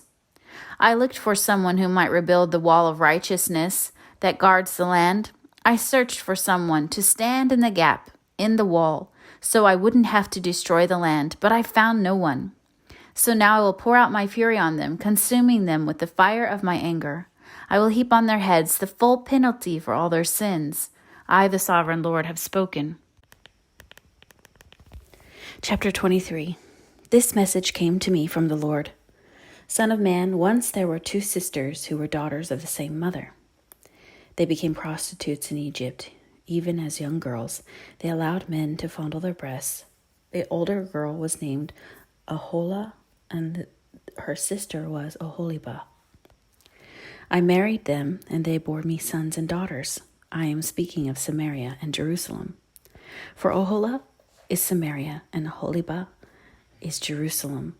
Then Oholah lusted after other lovers instead of me, and she gave her love to the Assyrian officers. They were all attractive young men, captains and commanders dressed in handsome blue, charioteers driving their horses. And so she prostituted herself with the most desirable men of Assyria, worshipping their idols and defiling herself. For when she left Egypt, she did not leave her spirit of prostitution behind. She was still as lewd as in her youth when the Egyptians slept with her, fondled her breasts, and used her as a prostitute. And so I handed her over to her Assyrian lovers, whom she desired so much. They stripped her, took away her children as their slaves, and then killed her. After she received her punishment, her reputation was known to every woman in the land. Yet even though Oholibah saw what had happened to Oholah, her sister, she followed right in her footsteps, and she was even more depraved, abandoning herself to her lust and prostitution. She fawned over all the Assyrian officers, whose captain and commanders in handsome uniforms, those charioteers driving their horses, all of them attractive young men. I saw the way she was going, defiling herself just like her older sister. Then she carried her prostitution even further. She fell in love with pictures that were painted on a wall, pictures of Babylonian military officers, outfitted in striking red uniforms. Handsome belts encircled their waists, and flowing turbans crowned their heads. They were dressed like chariot officers from the land of Babylonia. When she saw these paintings, she longed to give herself to them. So she sent messengers to Babylonia to invite them to come to her. So they came and committed adultery with her, defiling her in the bed of love. After being defiled, however, she rejected them in disgust. In the same way I became disgusted with Oholibah and rejected her. just as I had rejected her sister, because she flaunted herself before them and gave herself to satisfy their lusts. Yet she turned to even greater prostitution, remembering her youth when she was a prostitute in Egypt. She lusted after lovers with genitals as large as a donkey's and emissions like those of a horse. And so, Oholiba, you relived your former days as a young girl in Egypt, when you first allowed your breast to be fondled. Therefore, Oholiba, this is what the Sovereign Lord says. I will send your lovers against you from every direction, those very nations from which you turned away in disgust. For the Babylonians will come with all the Chaldeans from Pekod and Shoa and Koa, and all the Assyrians will come with them, handsome young captains, commanders, chariot officers, and other high-ranking officers, all riding their horses. They will all come against you from the north with chariots, wagons, and a great army prepared for attack. They will take up positions on every side, surrounding you with men armed with shields and helmets, and I will hand you over to them for punishment so they can do with you as they please. I will turn my jealous anger against you, and they will deal harshly with you. They will cut off your nose and ears, and any survivors will then be slaughtered by the sword. Your children will be taken away as captives, and everything that is left will be burned. They will strip you of your beautiful clothes and jewels. In this way, I will put a stop to the lewdness and prostitution you brought from Egypt. You will never again cast longing eyes on those things, or fondly remember your time in Egypt. For this is what the Sovereign Lord says. I will surely hand you over to your enemies, to those you loathe, those you rejected. They will treat you with hatred and rob you of all you own, leaving you stark naked. The shame of your prostitution will be exposed to all the world. You brought all this on yourself by prostituting yourself to other nations, defiling yourself with all of their idols. Because you have followed in your sister's footsteps, I will force you to drink the same cup of terror she drank. Yes, this is what the Sovereign Lord says. You will drink from your sister's cup of terror, a cup that is large and deep.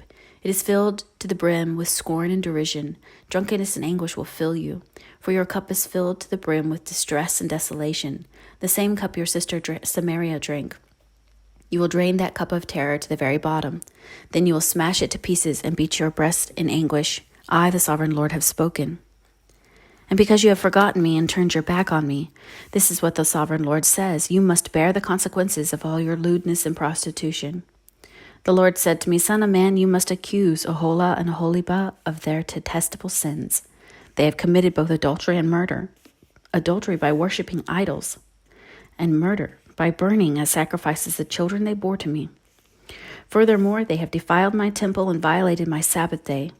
On the very day that they sacrificed their children to their idols, they boldly came into my temple to worship. They came in and defiled my house. You sisters sent messengers to distant lands to get men. Then, when they arrived, you bathed yourselves, painted your eyelids, and put on your finest jewels for them. You sat with them on a beautifully embroidered couch and put my incense and my special oil on a table that was spread before you. From your room came the sound of many men carousing. They were lustful men and drunkards from the wilderness, who put bracelets on your wrists and beautiful crowns on your heads. Then I said, if they really want to have sex with an old worn-out prostitute like these, let them. And that is what they did. They had sex with Ohola and Oholiba, the shameless prostitutes. But righteous people will judge their sister cities for what they really are, adulterers and murderers. Now this is what the Sovereign Lord says. Bring an army against them and hand them over to be terrorized and plundered. For their enemies will stone them and kill them with swords. They will butcher their sons and daughters and burn their homes. In this way I will put an end to lewdness and idolatry in the land, and my judgment will be a warning to others not to follow their wicked example. You will be fully repaid for all your prostitution, your worship of idols. Yes, you will suffer the full penalty. Then you will know that I am the Sovereign Lord. Chapter 24. On January 15th, during the 9th year of King Jehoiakim's captivity, this message came to me from the Lord. Son of man, write down today's date, because on this very day the king of Babylon is beginning his attack against Jerusalem.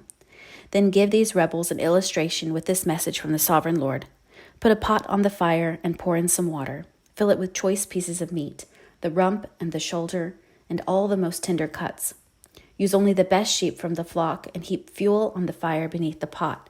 Bring the pot to a boil and cook the bones along with the meat. Now this is what the Sovereign Lord says. What sorrow awaits Jerusalem, the city of murderers. She is a cooking pot whose corruption can't be cleaned out. Take the meat out in random order, for no piece is better than another.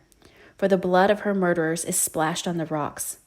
It isn't even spilled on the ground, where the dust could cover it. So I will splash her blood on a rock for all to see, an expression of my anger and vengeance against her. This is what the sovereign Lord says: what sorrows await Jerusalem, the city of murderers. I myself will pile up the fuel beneath her. Yes, heap on the wood. Let the fire roar to make the pot boil. Cook the meat with many spices, and afterward burn the bones. Now set the empty pot on the coals, heat it red hot. Burn away the filth and corruption. But it's hopeless. The corruption can't be cleaned out.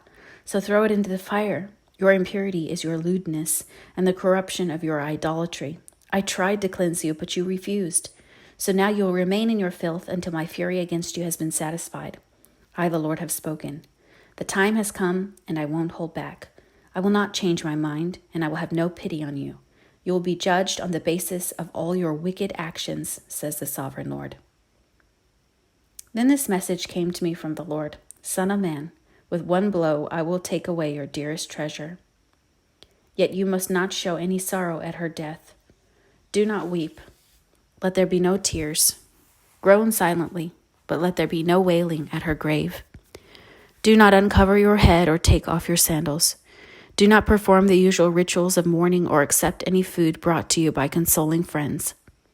So I proclaimed this to the people the next morning, and in the evening my wife died.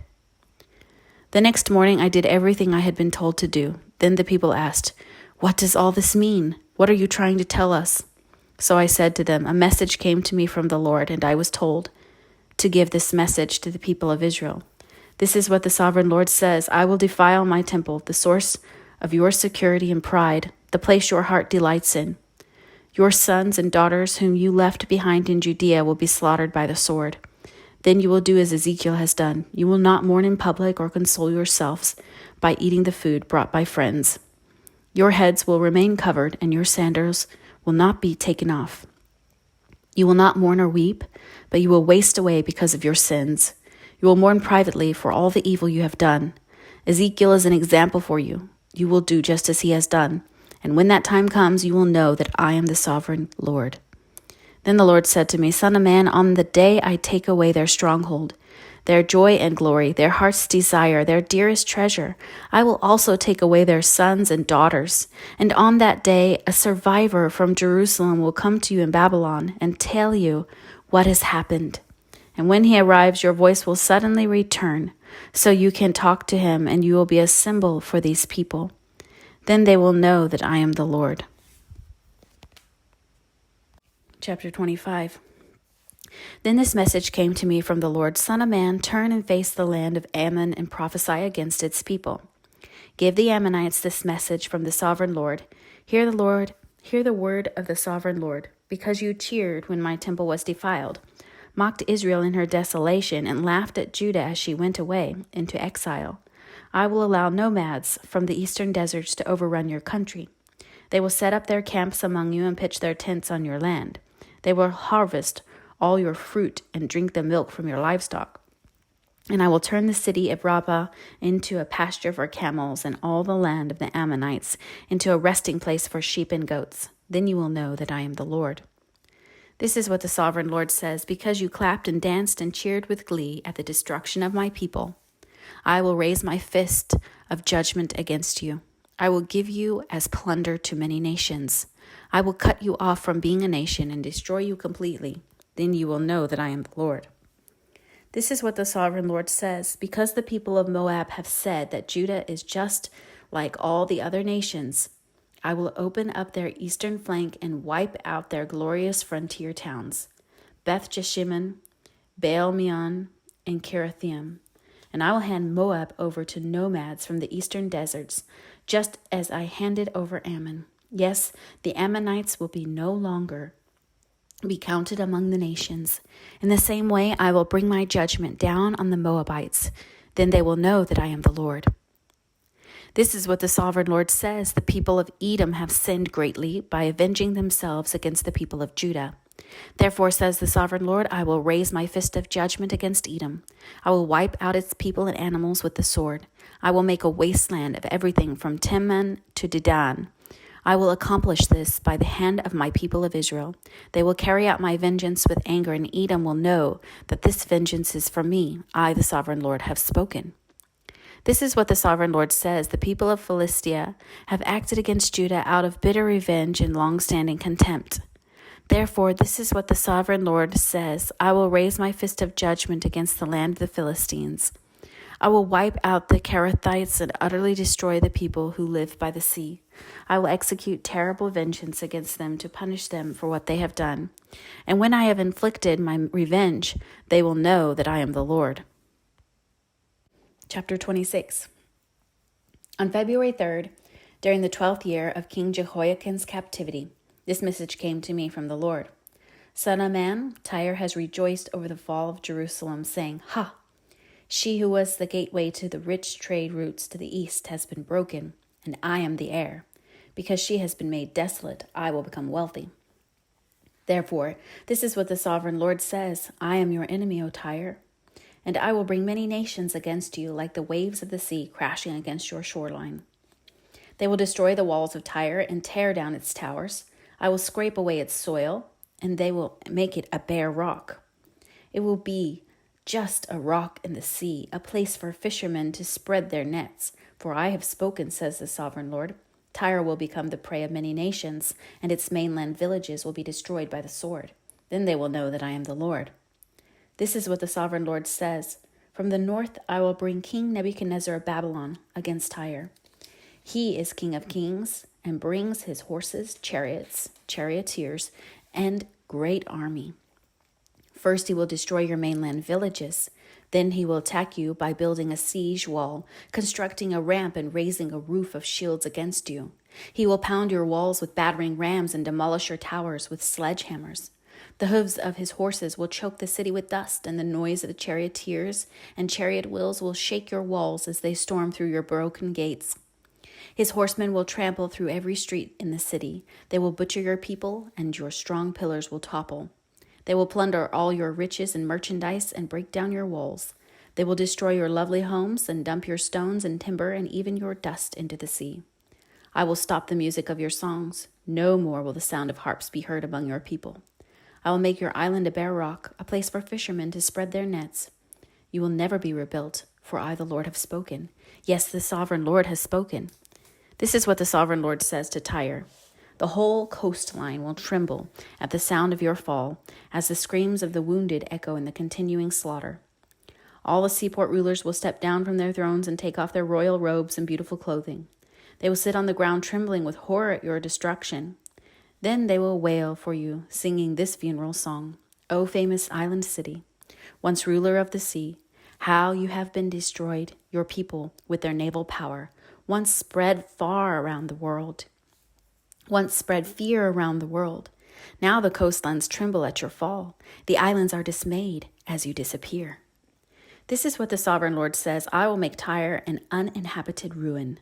Like many others, I will bury you beneath the terrible waves of enemy attack. Great seas will swallow you.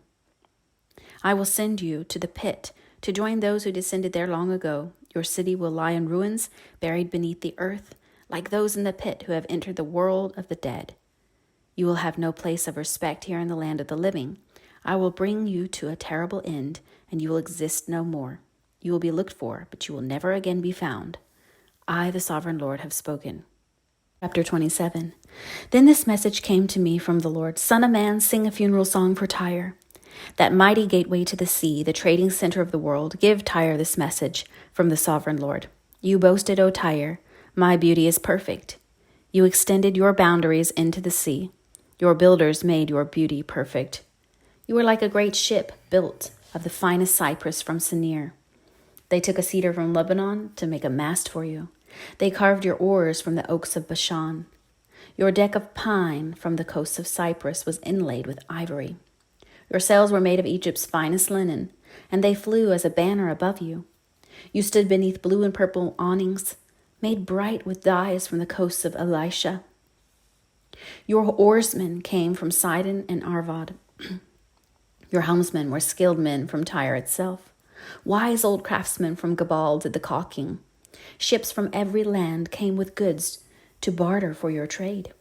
Men from distant Persia, Lydia, and Libya served in your great army. They hung their shields and helmets on your walls, giving you great honor. Men from Arvad and Helic stood on your walls. Your towers were manned by men from Gamad. Their shields hung on your walls, completing your beauty. Tarshish sent merchants to buy your wares in exchange for silver, iron, tin, and lead. Merchants from Greece, Tubal and Meshach, brought slaves and articles of bronze to trade with you. From Beth Togarmah came riding horses, chariot horses, and mules, all in exchange for your goods. Merchants came to you from Dedan. Numerous coastlands were your captive markets. They brought payment in ivory tusks and ebony wood. Syria sent merchants to buy your rich variety of goods. They traded turquoise, purple dyes, embroidery, fine linen, and jewelry of coral and rubies. Judah and Israel traded for your wares, offering wheat from Minnith, figs, honey, olive oil, and balm. Damascus sent merchants to buy your rich variety of goods, bringing wine from Helbron and white wool from Zahar. Greeks from Uzal came to trade for your merchandise. Wrought iron cassia and fragrant calamus were bartered for your wares. Dedan sent merchants to trade their expensive saddle blankets with you. The Arabians and the prince of Kedar sent merchants to trade lambs and rams and male goats in exchange for your goods. The merchants of Sheba and Ramah came with all kinds of spices, jewels, and gold in exchange for your wares. Haran, Canaan, Eden, Sheba, Ashur, and Kilmad came with their merchandise too. They brought choice fabrics to trade, blue cloth, embroidery, and multicolored carpets rolled up and bound with cords. The ships of Tarshish were your ocean caravans. Your island warehouse was filled to the brim. But look, your oarsmen have taken you into stormy seas. A mighty eastern gale has wrecked you in the heart of the sea. Everything is lost. Your riches and wares, your sailors and pilots, your shipbuilders, merchants, and warriors. On the day of your ruin, everyone on board sinks to the depth of the sea. Your cities by the sea tremble as your pilots cry out in terror. All the oarsmen abandon their ships. The sailors and pilots on shore come to stand on the beach. They cry aloud over you and weep bitterly. They throw dust on their heads and roll in ashes. They shave their heads in grief for you and dress themselves in burlap. They weep for you with bitter anguish and deep mourning. As they wail and mourn over you, they sing this sad funeral song. Was there ever such a city as Tyre, now silent at the bottom of the sea? The merchandise you traded satisfied the desires of many nations. Kings at the ends of the earth were enriched by your trade. Now you are a wrecked ship, broken at the bottom of the sea. All your merchandise and crew have gone down with you. All who live along the coastlands are appalled at your terrible fate. Their kings are filled with horror. The merchants among the nations shake their heads at the sight of you, for you have come to a horrible end and will exist no more. Chapter 28. Then this message came to me from the Lord. Son of man, give the prince of Tyre this message from the sovereign Lord. In your great pride you claim, I am a god. I sit on a divine throne in the heart of the sea. But you are only a man and not a god, though you boast that you are a god. You regard yourself as wiser than Daniel, and think no secret is hidden from you. With your wisdom and understanding you have amassed great wealth, gold and silver for your treasuries. Yes, your wisdom has made you very rich, and your riches have made you very proud. Therefore, this is what the sovereign Lord says, because you think you are as wise as a god, I will now bring against you a foreign army, the terror of the nations. They will draw their swords against your marvelous wisdom and defile your splendor. They will bring you down to the pit, and you will die in the heart of the sea, pierced with many wounds. Will you then boast, I am a god, to those who kill you? To them you will be no god, but merely a man. You will die like an outcast at the hands of foreigners. I, the sovereign Lord, have spoken. Then this further message came to me from the Lord. Son of man, sing this funeral song for the king of Tyre. Give him this message from the sovereign Lord. You were the model of perfection, full of wisdom and exquisite in beauty. You were in Eden, the garden of God. Your clothing was adorned with very precious stone. Red carnelian, pale green peridot, white moonstone, blue-green beryl, onyx, green jasper, blue lapis lazuli, turquoise and emerald, all beautifully crafted for you and set in the finest gold. They were given to you on the day you were created. I ordained and anointed you as the mighty angelic guardian. You had access to the holy mountain of God and walked among the stones of fire. You were blameless in all you did from the day you were created until the day evil was found in you. Your rich commerce led you to violence, and you sinned. So I banished you in disgrace from the mountain of God. I expelled you, O mighty guardian, from the place among the stones of fire. Your heart was filled with pride because of all your beauty. Your wisdom was corrupted by your love of splendor, so I threw you to the ground and exposed you to the curious gaze of kings. You defiled your sanctuaries with your many sins and your dishonest trade. So I brought fire out from within you and consumed you. I reduced you to ashes on the ground in the sight of all who were watching. All who knew you are appalled at your fate. You have come to a terrible end, and you will exist no more. Then another message came to me from the Lord. Son of man, turn and face the city of Sidon and prophesy against it. Give the people of Sidon this message from the sovereign Lord. I am your enemy, O Sidon, and I will reveal my glory by what I do to you. When I bring judgment against you and reveal my holiness among you, everyone watching will know that I am the Lord. I will send a plague against you, and blood will be spilled in your streets. The attack will come from every direction, and your people will lie slaughtered within your walls. Then everyone will know that I am the Lord. No longer will Israel's scornful neighbors prick and tear at her like briars and thorns, for then they will know that I am the sovereign Lord. This is what the sovereign Lord says. The people of Israel will again live in their own land, the land I gave my servant Jacob. For I will gather them from the distant lands where I have scattered them. I will reveal to the nations of the world my holiness among my people. They will live safely in Israel and build homes and plant vineyards. And when I punish the neighboring nations that treated them with contempt, they will know that I am the Lord their God. Chapter 29. On January 7th, during the 10th year of King Jehoiakim's captivity, this message came to me from the Lord. Son of man, turn and face Egypt and prophesy against Pharaoh the king and all the people of Egypt. Give them this message from the sovereign Lord. I am your enemy, O Pharaoh, king of Egypt, you great monster lurking in the streams of the Nile. For you have said, the Nile River is mine, I made it for myself. I will put hooks in your jaws and drag you out on the land, with fish sticking to your scales. I will leave you and all your fish stranded in the wilderness to die. You will lie unburied on the open ground, for I have given you as food to the wild animals and birds. All the people of Egypt will know that I am the Lord, for to Israel you were just a staff made of reeds. When Israel leaned on you, you splintered and broke and stabbed her in the armpit. When she put her weight on you, you gave way, and her back was thrown out of joint. Therefore this is what the sovereign Lord says, I will bring an army against you, O Egypt, and destroy both people and animals. The land of Egypt will become a desolate wasteland, and the Egyptians will know that I am the Lord. Because you said the Nile River is mine, I made it. I am now the enemy of both you and your river. I will make the land of Egypt a totally desolate wasteland from Migdol to Aswan, as far south as the border of Ethiopia. For 40 years not a soul will pass that way, neither people nor animals. It will be completely uninhabited. I will make Egypt desolate, and it will be surrounded by other desolate nations. Its cities will be empty and desolate for 40 years, surrounded by other ruined cities. I will scatter the Egyptians to distant lands. But this is what the sovereign Lord also says. At the end of the 40 years, I will bring the Egyptians home again from the nations to which they have been scattered. I will restore the prosperity of Egypt and bring its people back to the land of Pathros in southern Egypt, from which they came. But Egypt will remain an unimportant minor kingdom. It will be the lowliest of all the nations, never again great enough to rise above its neighbors. Then Israel will no longer be tempted to trust in Egypt for help. Egypt's shattered condition will remind Israel of how sinful she was to trust Egypt in earlier days. Then Israel will know that I am the sovereign Lord.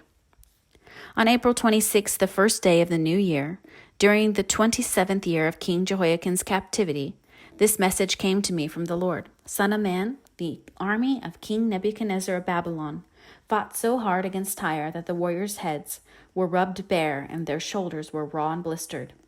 Yet Nebuchadnezzar and his armor won no plunder to compensate them for all their work. Therefore, this is what the sovereign Lord says. I will give the land of Egypt to Nebuchadnezzar, king of Babylon. He will carry off its wealth, plundering everything it has, so he can pay his army. Yes, I have given him the land of Egypt as a reward for his work, says the sovereign Lord, because he was working for me when he destroyed Tyre. And the day will come when I will cause the ancient glory of Israel to revive, and then, Ezekiel, your words will be respected. Then they will know that I am the Lord. Chapter 30. This is another message that came to me from the Lord. Son of man, prophesy and give this message from the sovereign Lord. Weep and wail for that day, for the terrible day is almost here, the day of the Lord. It is a day of clouds and doom, a day of despair for the nations. A sword will come against Egypt, and those who are slaughtered will cover the ground. Its wealth will be carried away, and its foundations destroyed. The land of Ethiopia will be ravished, Ethiopia, Libya, Lydia, all Arabia, and all their other allies will be destroyed in that war. For this is what the Lord says, all of Egypt's allies will fall, and the pride of her power will end. From Migdol to Aswan they will be slaughtered by the sword, says the sovereign Lord. Egypt will be desolate, surrounded by desolate nations, and its cities will be in ruins, surrounded by other ruined cities. And the people of Egypt will know that I am the Lord, when I have set Egypt on fire and destroyed all their allies. At that time I will send swift messengers and ships to terrify the complacent Ethiopians. Great panic will come upon them on the day of Egypt's certain destruction. Watch for it. It is sure to come. For this is what the sovereign Lord says. By the power of King Nebuchadnezzar of Babylon, I will destroy the hordes of Egypt. He and his armies, the most ruthless of all, will be sent to demolish the land. They will make war against Egypt until slaughtered Egyptians cover the ground. I will dry up the Nile River and sell the land to wicked men. I will destroy the land of Egypt and everything in it by the hands of foreigners. I, the Lord, have spoken. This is what the sovereign Lord says. I will smash the idols of Egypt and the images of Memphis. There will be no rulers left in Egypt. Terror will sweep the land. I will destroy southern Egypt, set fire to Zoan, and bring judgment against Thebes. I will pour out my fury on Pelusium, and the strongest fortress of Egypt, and I will stamp out the hordes of Thebes. Yes, I will set fire to all Egypt. Pelusium will be racked with pain. Thebes will be torn apart. Memphis will live in constant terror. The young men of Helopius and Bubastis will die in battle, and the women will be taken away as slaves. When I come to break the proud strength of Egypt, it will be a dark day for Tapanhes too. A dark cloud will cover over Tapanhes, and its daughters will be led away as captives. So I will greatly punish Egypt, and they will know that I am the Lord. On April 29th, during the 11th year of King Jehoiakim's captivity, this message came to me from the Lord. Son of man, I have broken the arm of Pharaoh, the king of Egypt. His arm has not been put in a cast so that it may heal. Neither has it been bound up with a splint to make it strong enough to hold a sword. Therefore, this is what the sovereign Lord says. I am the enemy of Pharaoh, the king of Egypt. I will break both of his arms, the good arm along with the broken one, and I will make his sword clatter to the ground. I will scatter the Egyptians to make lands throughout the world. I will strengthen the arms of Babylon's king and put my sword in his hand. But I will break the arms of Pharaoh, king of Egypt, and he will lie there mortally wounded, groaning in pain. I will strengthen the arms of the king of Babylon, while the arms of Pharaoh fall useless to his sides. And when I put my sword in the hand of Babylon's king, and he brings it against the land of Egypt, Egypt will know that I am the Lord. I will scatter the Egyptians among the nations, dispersing them throughout the earth. Then they will know that I am the Lord. Chapter 31. On June 21st, during the 11th year of King Jehoiakim's captivity, this message came to me from the Lord. Son of man, give this message to Pharaoh, king of Egypt, and all his hordes. To whom would you compare your greatness? You are like mighty Assyria, which was once like a cedar of Lebanon, with beautiful branches that cast deep forest shade, and with its top high among the clouds. Deep springs watered it and helped it to grow tall and luxuriant. The water flowed around it like a river, streaming to all the trees nearby. This great tree towered high, higher than all the other trees around it. It prospered and grew long, thick branches because of all the water at its roots. The birds nested in its branches, and in its shade all the wild animals gave birth. All the great nations of the world lived in its shadow. It was strong and beautiful, with wide-spreading branches, for its roots went deep into abundant water. No other cedar in the garden of God could rival it. No cypress had branches to equal it. No plane tree had boughs to compare. No tree in the garden of God came close to its beauty. Because I made this tree so beautiful and gave it such magnificent foliage, it was the envy of all other trees of Eden, the garden of God. Therefore, this is what the sovereign Lord says, because Egypt became proud and arrogant, and because it set itself so high above the others, with its top reaching to the clouds, I will hand it over to a mighty nation that will destroy it as its wickedness deserves. I have already discarded it. A foreign army, the terror of the nations, has cut it down and let it fallen on the ground. Its branches are scattered across the mountains and valleys and ravines of the land. All those who lived in its shadow have gone away and left it lying there. The birds roost on its fallen trunk, and the wild animals lie among its branches. Let the tree of no other nation proudly exult in its own prosperity, though it be higher than the clouds, and it be watered from the depths, for all are doomed to die, to go down to the depths of the earth. They will land in the pit along with everyone else on earth. This is what the sovereign Lord says. When Assyria went down to the grave, I made the deep springs mourn. I stopped its rivers and dried up its abundant water. I clothed Lebanon in black and caused the trees of the field to wilt. I made the nations shake with fear at the sound of its fall, for I sent it down to the grave with all others who descend to the pit. And all the other proud trees of Eden, the most beautiful and best of Lebanon, the ones whose roots went deep into the water, took comfort to find it there with them in the depths of the earth. Its allies, too, were all destroyed and had passed away. They had gone down to the grave, all those nations that had lived in its shade. O Egypt, to which of the trees of Eden will you compare your strength and glory? You too will be brought down to the depths with all other nations. You will lie there among the outcasts who have died by the sword. This will be the fate of Pharaoh and all his hordes. I, the sovereign Lord, have spoken. Chapter 32. On March 3rd, during the 12th year of King Jehoiakim's captivity, this message came to me from the Lord. Son of man, mourn for Pharaoh, king of Egypt, and give him this message. You think of yourself as a strong young lion among the nations, but you are really just a sea monster, heaving around in your own rivers, stirring up mud with your feet. Therefore, this is what the sovereign Lord says. I will send many people to catch you in my net and haul you out of the water. I will leave you stranded on the land to die. All the birds of the heavens will land on you, and the wild animals of the whole earth will gorge themselves on you. I will scatter your flesh on the hills and fill your valleys with your bones. I will drench the earth with your gushing blood all the way to the mountains, filling the ravines to the brim. When I blot you out, I will veil the heavens and darken the stars. I will cover the sun with a cloud, and the moon will not give you its light. I will darken the bright stars overhead and cover your land in darkness. I, the sovereign Lord, have spoken. I will disturb many hearts when I bring news of your downfall. To distant nations you have never seen. Yes, I will shock many lands, and their kings will be terrified at your fate. They will shudder in fear for their lives as I brandish my sword before them on the day of your fall. For this is what the sovereign Lord says. The sword of the king of Babylon will come against you. I will destroy your hordes with the swords of mighty warriors, the terror of the nations. They will shatter the pride of Egypt, and all his hordes will be destroyed. I will destroy all your flocks and herds that graze beside the streams. Never again will people or animals muddy those waters with their feet. Then I will let the waters of Egypt become calm again, and they will flow as smoothly as olive oil, says the sovereign Lord. And when I destroy Egypt and strip you of everything you own and strike down all your people, then you will know that I am the Lord. Yes, this is the funeral song they will sing for Egypt. Let all the nations mourn. Let them mourn for Egypt and its hordes. I, the sovereign Lord, have spoken. On March 17th, during the 12th year, another message came to me from the Lord. Son of man, weep for the hordes of Egypt and for the other mighty nations, for I will send them down to the world below in company with those who descend to the pit. Say to them, O Egypt, are you lovelier than the other nations? No. So go down to the pit and lie there among the outcasts.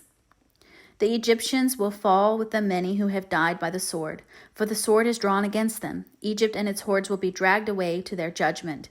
Down in the grave, many leaders will mockingly welcome Egypt and its allies, saying, They have come down. They lie among the outcasts, hordes slaughtered by the sword.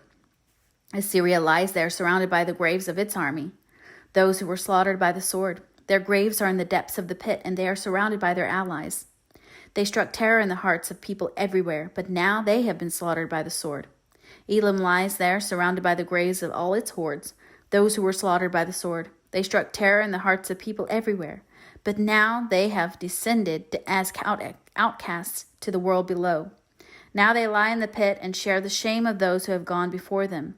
They have a resting place among the slaughtered, surrounded by the graves of all their hordes. Yes, they terrorized the nations while they lived, but now they lie in shame with others in the pit, all of them outcasts, slaughtered by the sword.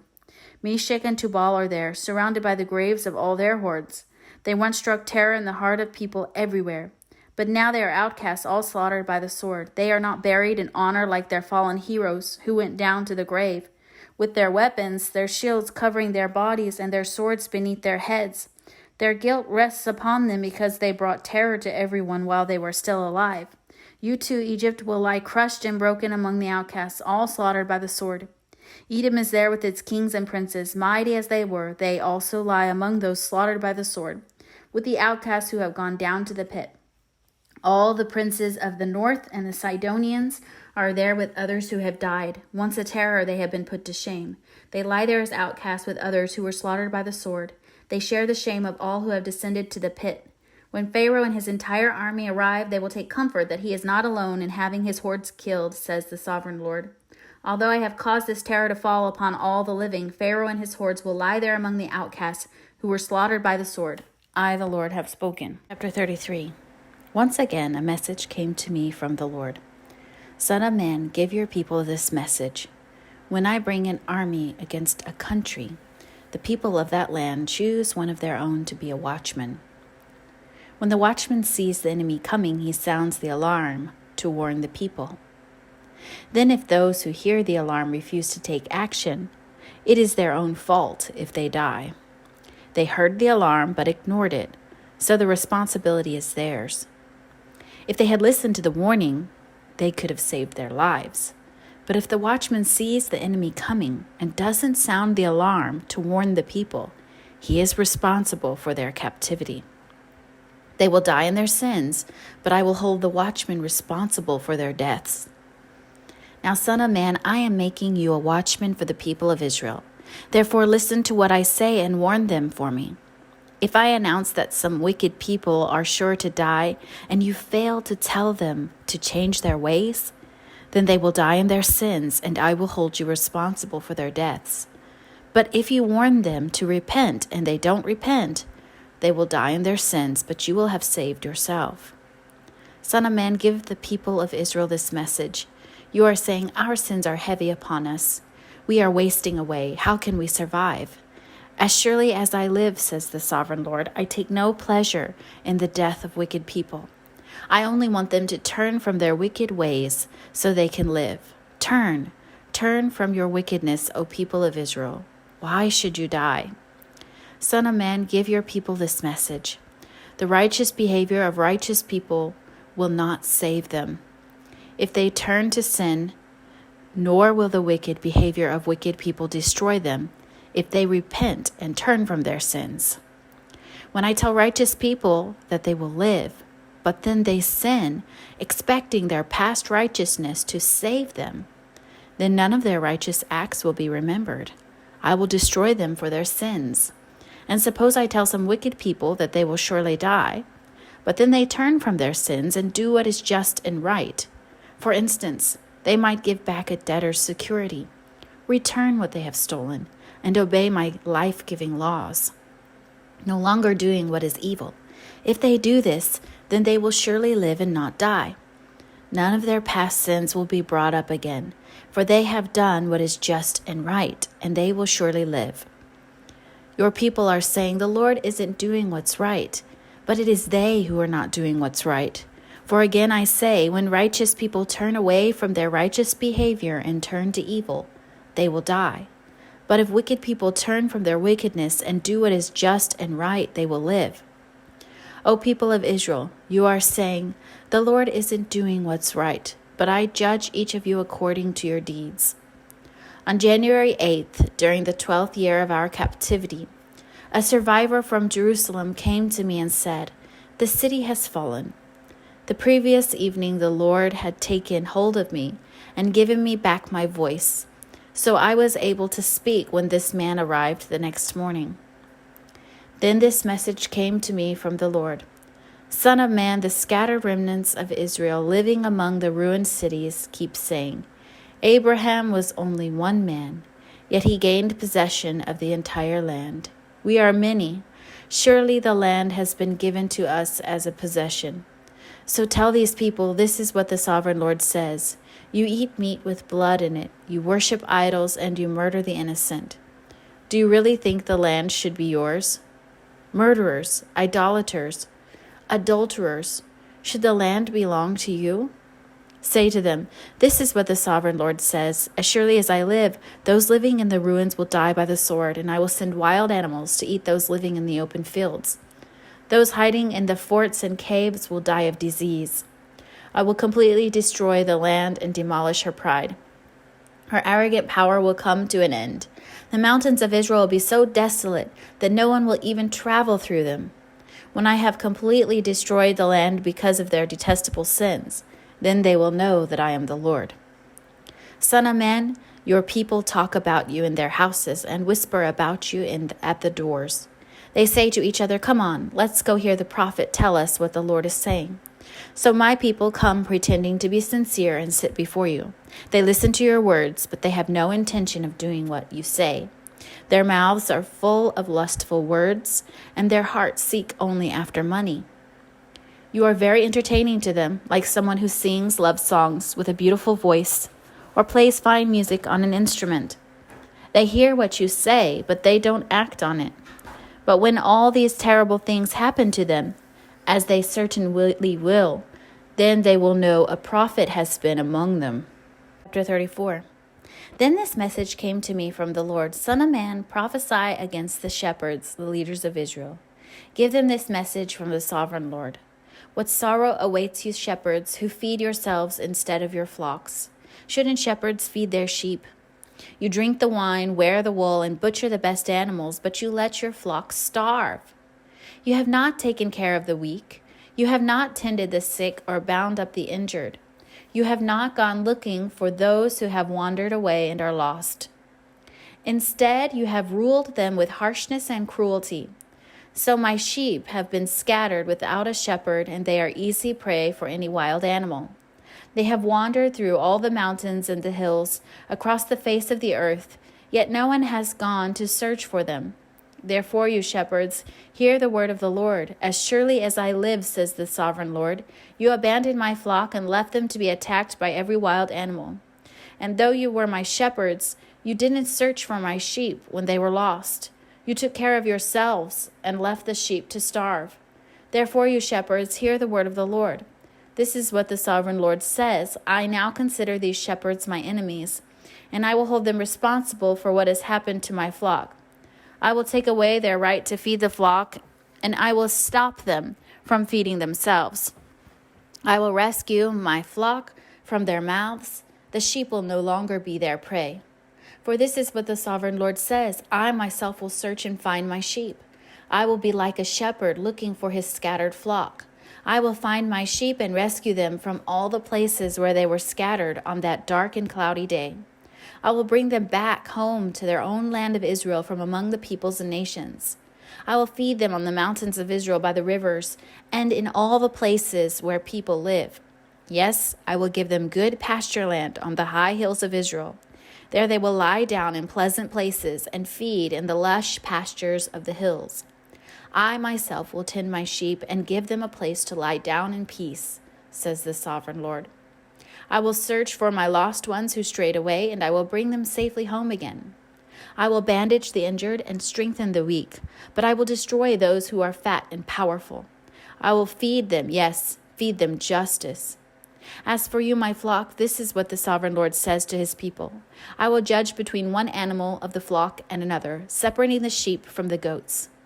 Isn't it enough for you to keep the best of the pastures for yourselves? Must you also trample down the rest? Isn't it enough for you to drink clear water for yourselves? Must you also muddy the rest with your feet? Why must my flock eat what you have trampled down and drink water you have fouled? Therefore, this is what the sovereign Lord says. I will surely judge between the fat sheep and the scrawny sheep. For you fat sheep pushed and butted and crowded my sick and hungry flock until you scattered them to distant lands. So I will rescue my flock, and they will no longer be abused. I will judge between one animal of the flock and another, and I will set over them one shepherd, my servant David. He will feed them and be a shepherd to them, and I, the Lord, will be their God, and my servant David will be a prince among my people. I, the Lord, have spoken. I will make a covenant of peace with my people and drive away the dangerous animals from the land. Then they will be able to camp safely in the wildest places and sleep in the woods without fear. I will bless my people and their homes around my holy hill, and in the proper season I will send the showers they need. There will be showers of blessing. The orchards and fields of my people will yield bumper crops, and everyone will live in safety. When I have broken their chains of slavery and rescued them from those who enslaved them, then they will know that I am the Lord. They will no longer be prey for other nations, and wild animals will no longer devour them. They will live in safety, and no one will frighten them. And I will make their land famous for its crops, so my people will never again suffer from famines or the insults of foreign nations. In this way, they will know that I, the Lord their God, am with them. And they will know that they, the people of Israel, are my flock, says the sovereign Lord. You are my flock, the sheep of my pasture. You are my people, and I am your God. I, the sovereign Lord, have spoken. Chapter 35. Again, a message came to me from the Lord. Son of man, turn and face Mount Seir and prophesy against its people. Give them this message from the sovereign Lord. I am your enemy, O Mount Seir, and I will raise my fist against you to destroy you completely. I will demolish your cities and make you desolate. Then you will know that I am the Lord. Your eternal hatred for the people of Israel led you to butcher them when they were helpless, when I had already punished them for all their sins. As surely as I live, says the sovereign Lord, since you show no distaste for blood, I will give you a bloodbath of your own. Your turn has come. I will make Mount Seir utterly desolate, killing off all who try to escape and any who return. I will fill your mountains with the dead. Your hills, your valleys, and your ravines will be filled with people slaughtered by the sword. I will make you desolate forever. Your cities will never be rebuilt. Then you will know that I am the Lord. For you said the lands of Israel and Judah will be ours. We will take possession of them. What do we care that the Lord is there? Therefore, as surely as I live, says the sovereign Lord, I will pay back your angry deeds with my own. I will punish you for all your acts of anger, envy, and hatred, and I will make myself known to Israel by what I do to you. Then you will know that I, the Lord, have heard every contemptuous word you spoke against the mountain of Israel. For you said they are desolate. They have been given to us as food to eat. In saying that, you boasted proudly against me, and I have heard it all. This is what the sovereign Lord says. The whole world will rejoice when I make you desolate.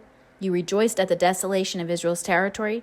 Now I will rejoice at yours. You will be wiped out, you people of Mount Seir and all who live in Edom. Then you will know that I am the Lord. Chapter 36. Son of man, prophesy to Israel's mountains. Give them this message. O mountain of Israel, hear the word of the Lord. This is what the sovereign Lord says. Your enemies have taunted you, saying, Aha! Now the ancient heights belong to us. Therefore, son of man, give the mountains of Israel this message from the sovereign Lord. Your enemies have attacked you from all directions, making you the property of many nations and the object of much mocking and slander. Therefore, O mountains of Israel, hear the word of the sovereign Lord. He speaks to the hills and mountains, ravines and valleys, and to ruined wastes and long deserted cities that have been destroyed and mocked by the surrounding nations. This is what the sovereign Lord says. My jealous anger burns against these nations, especially Edom, because they have shown utter contempt for me by gleefully taking my land for themselves as plunder. Therefore prophesy to the hills and mountains, the ravines and valleys of Israel. This is what the sovereign Lord says. I am furious that you have suffered shame before the surrounding nations. Therefore, this is what the sovereign Lord says. I have taken a solemn oath that those nations will soon have their own shame to endure. But the mountains of Israel will produce heavy crops of fruit for my people. They will be coming home again soon. See, I care about you. and I will pay attention to you. Your ground will be plowed and your crops planted. I will greatly increase the population of Israel, and the ruined cities will be rebuilt and filled with people.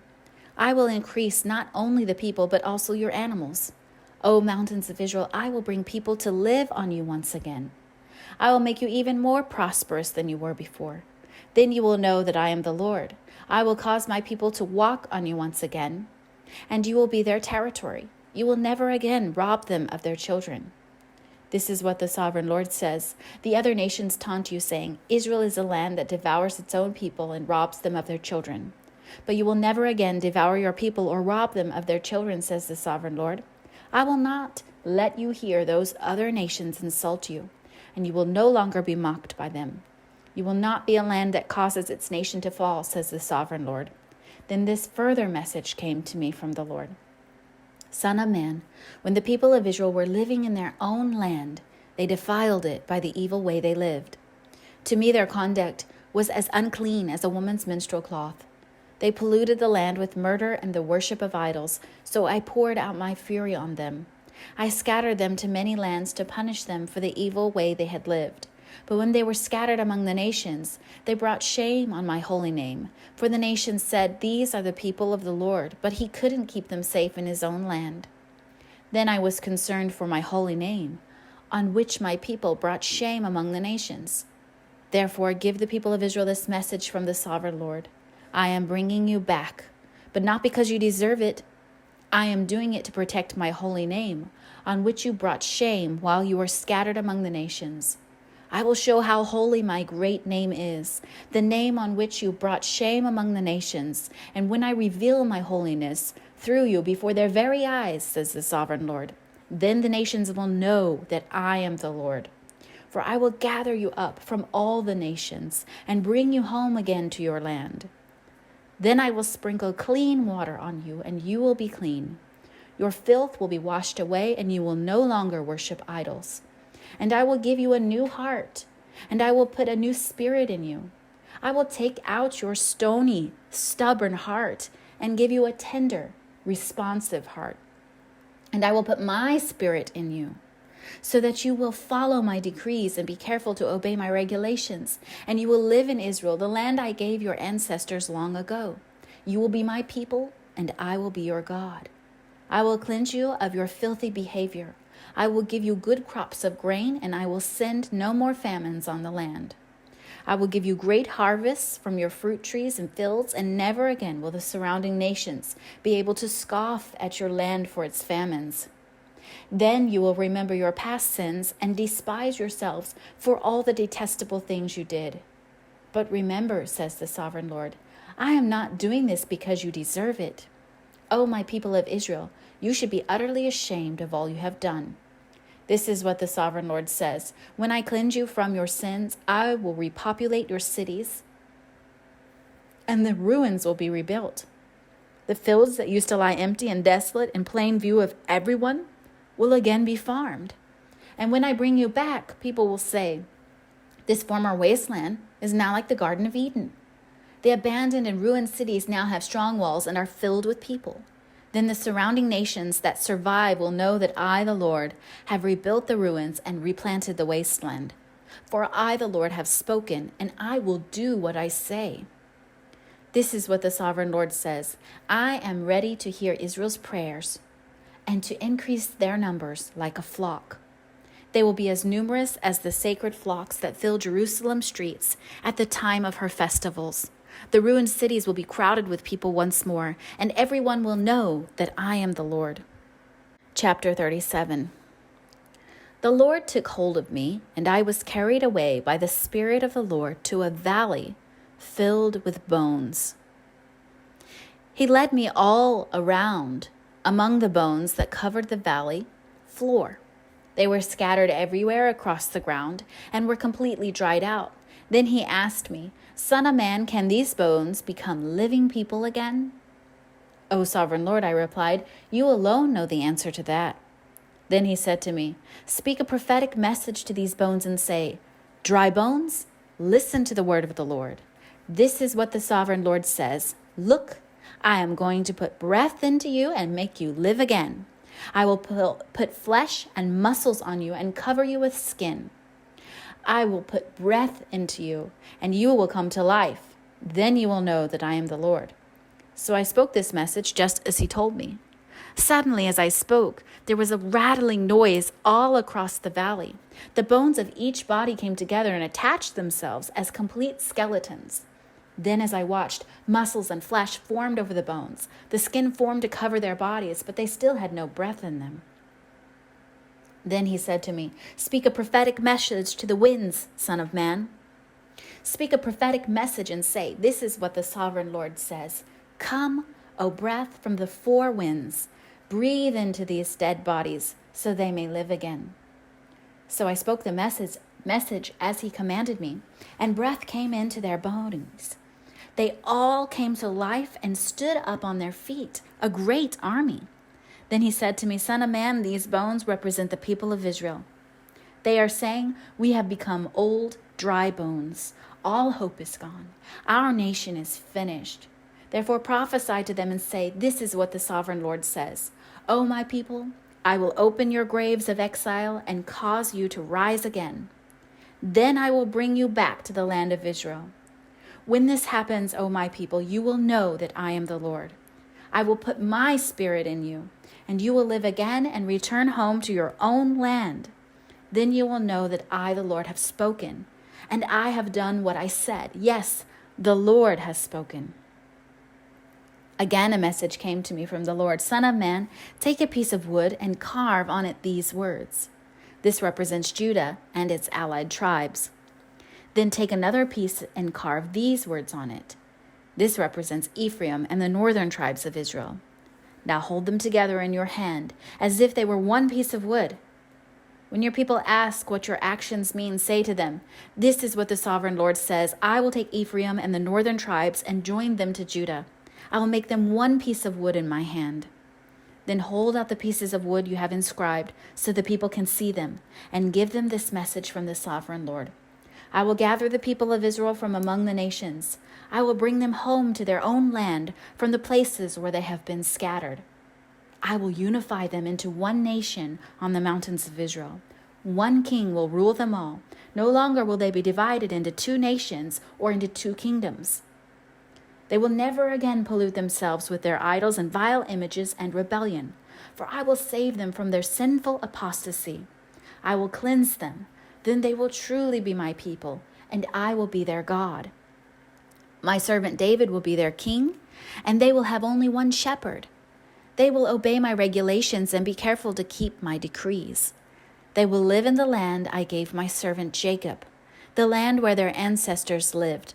They and their children and their grandchildren after them will live there forever, generation after generation, and my servant David will be their prince forever. And I will make a covenant of peace with them, an everlasting covenant. I will give them their land and increase their numbers, and I will put my temple among them forever. I will make my home among them. I will be their God, and they will be my people. And when my temple is among them forever, the nations will know that I am the Lord who makes Israel holy. Ezekiel 38. This is another message that came to me from the Lord. Son of man, turn and face Gog of the land of Magog, the prince who rules over the nations of Meshech and Tubal, and prophesy against them. Give him this message from the sovereign Lord.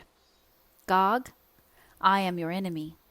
I will turn you around and put hooks in your jaws and lead you out with your whole army, your horses and charioteers in full armor, and a great horde armed with shields and swords.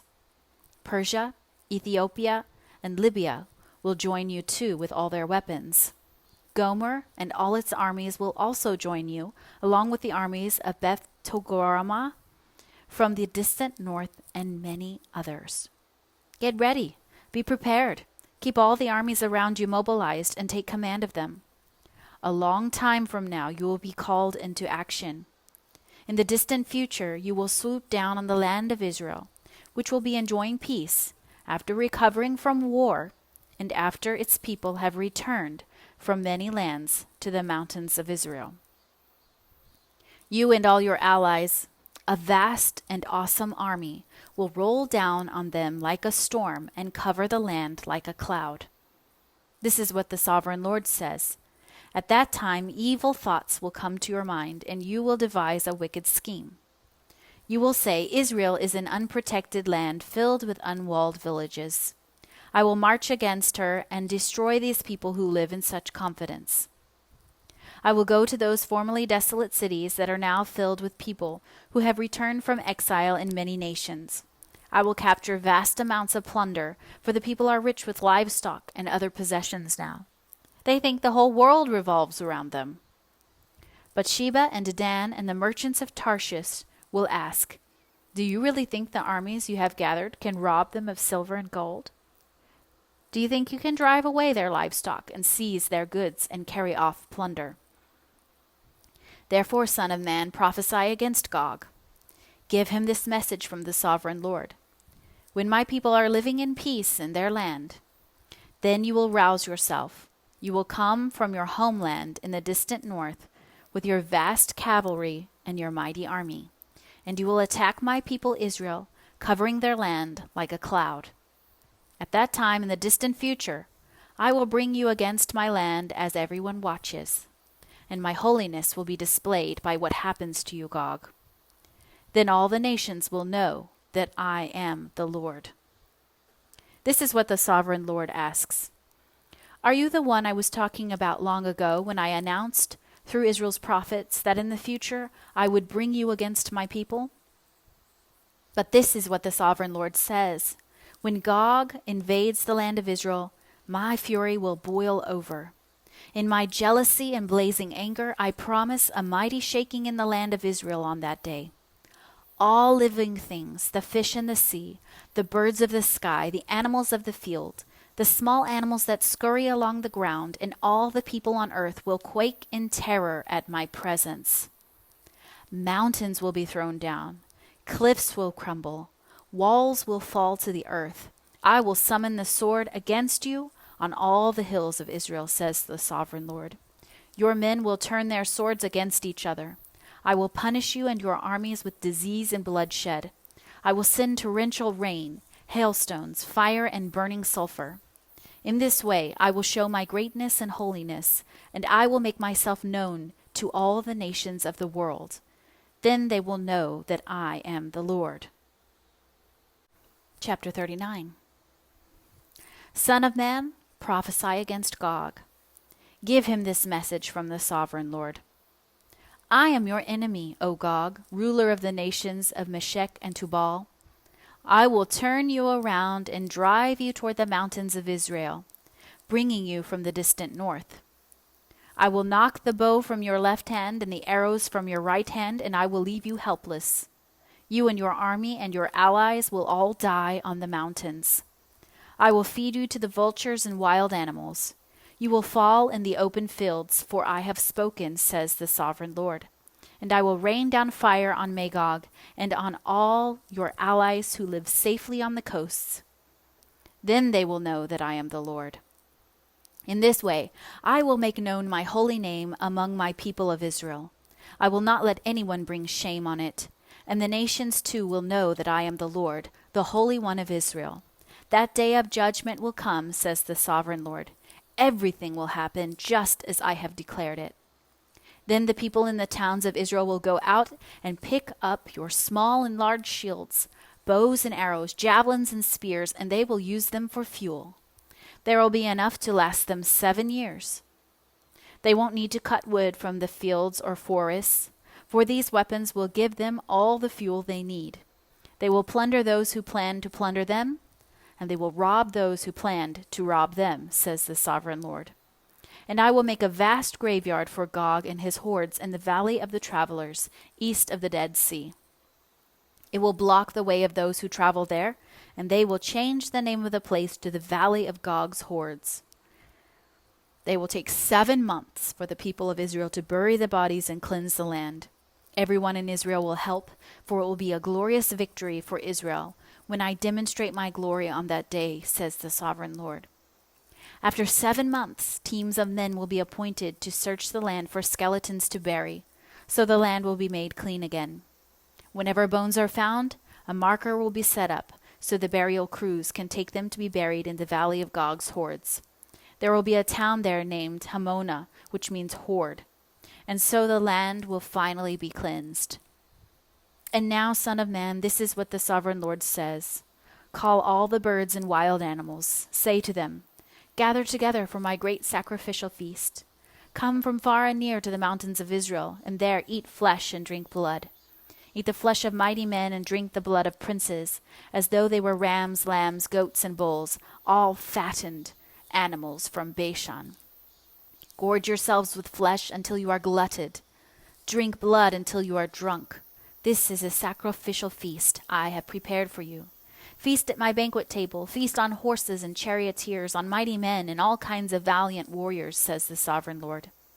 In this way I will demonstrate my glory to the nations. Everyone will see the punishment I have inflicted on them and the power of my fist when I strike.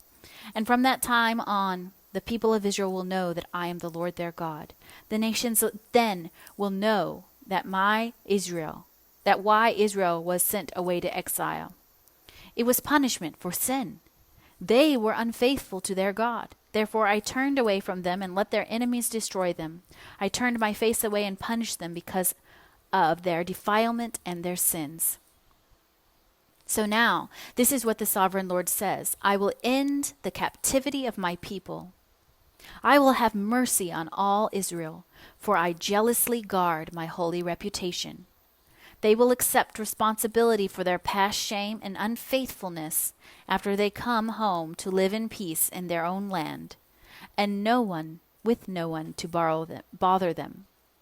When I bring them home from the lands of their enemies, I will display my holiness among them for all the nations to see. Then my people will know that I am the Lord their God, because I sent them away to exile and brought them home again. I will leave none of my people behind, and I will never again turn my face from them, for I will pour out my spirit upon the people of Israel. I, the Sovereign Lord, have spoken. Chapter 40. On April 28th, during the 25th year of our captivity, 14 years after the fall of Jerusalem, the Lord took hold of me. In a vision from God, he took me to the land of Israel and set me down on a very high mountain. From there I could see toward the south what appeared to be a city. As he brought me nearer, I saw a man whose face shone like bronze, standing beside a gateway entrance. He was holding in his hand a linen measuring cord and a measuring rod. He said to me, Son of man, watch and listen. Pay close attention to everything I show you. You have been brought here so I can show you many things. Then you will return to the people of Israel and tell them everything you have seen. I could see a wall completely surrounding the temple area. The man took a measuring rod that was 10.5 feet long and measured the wall, and the wall was 10.5 feet thick and 10.5 feet high. Then he went over to the eastern gateway. He climbed the steps and measured the threshold of the gateway.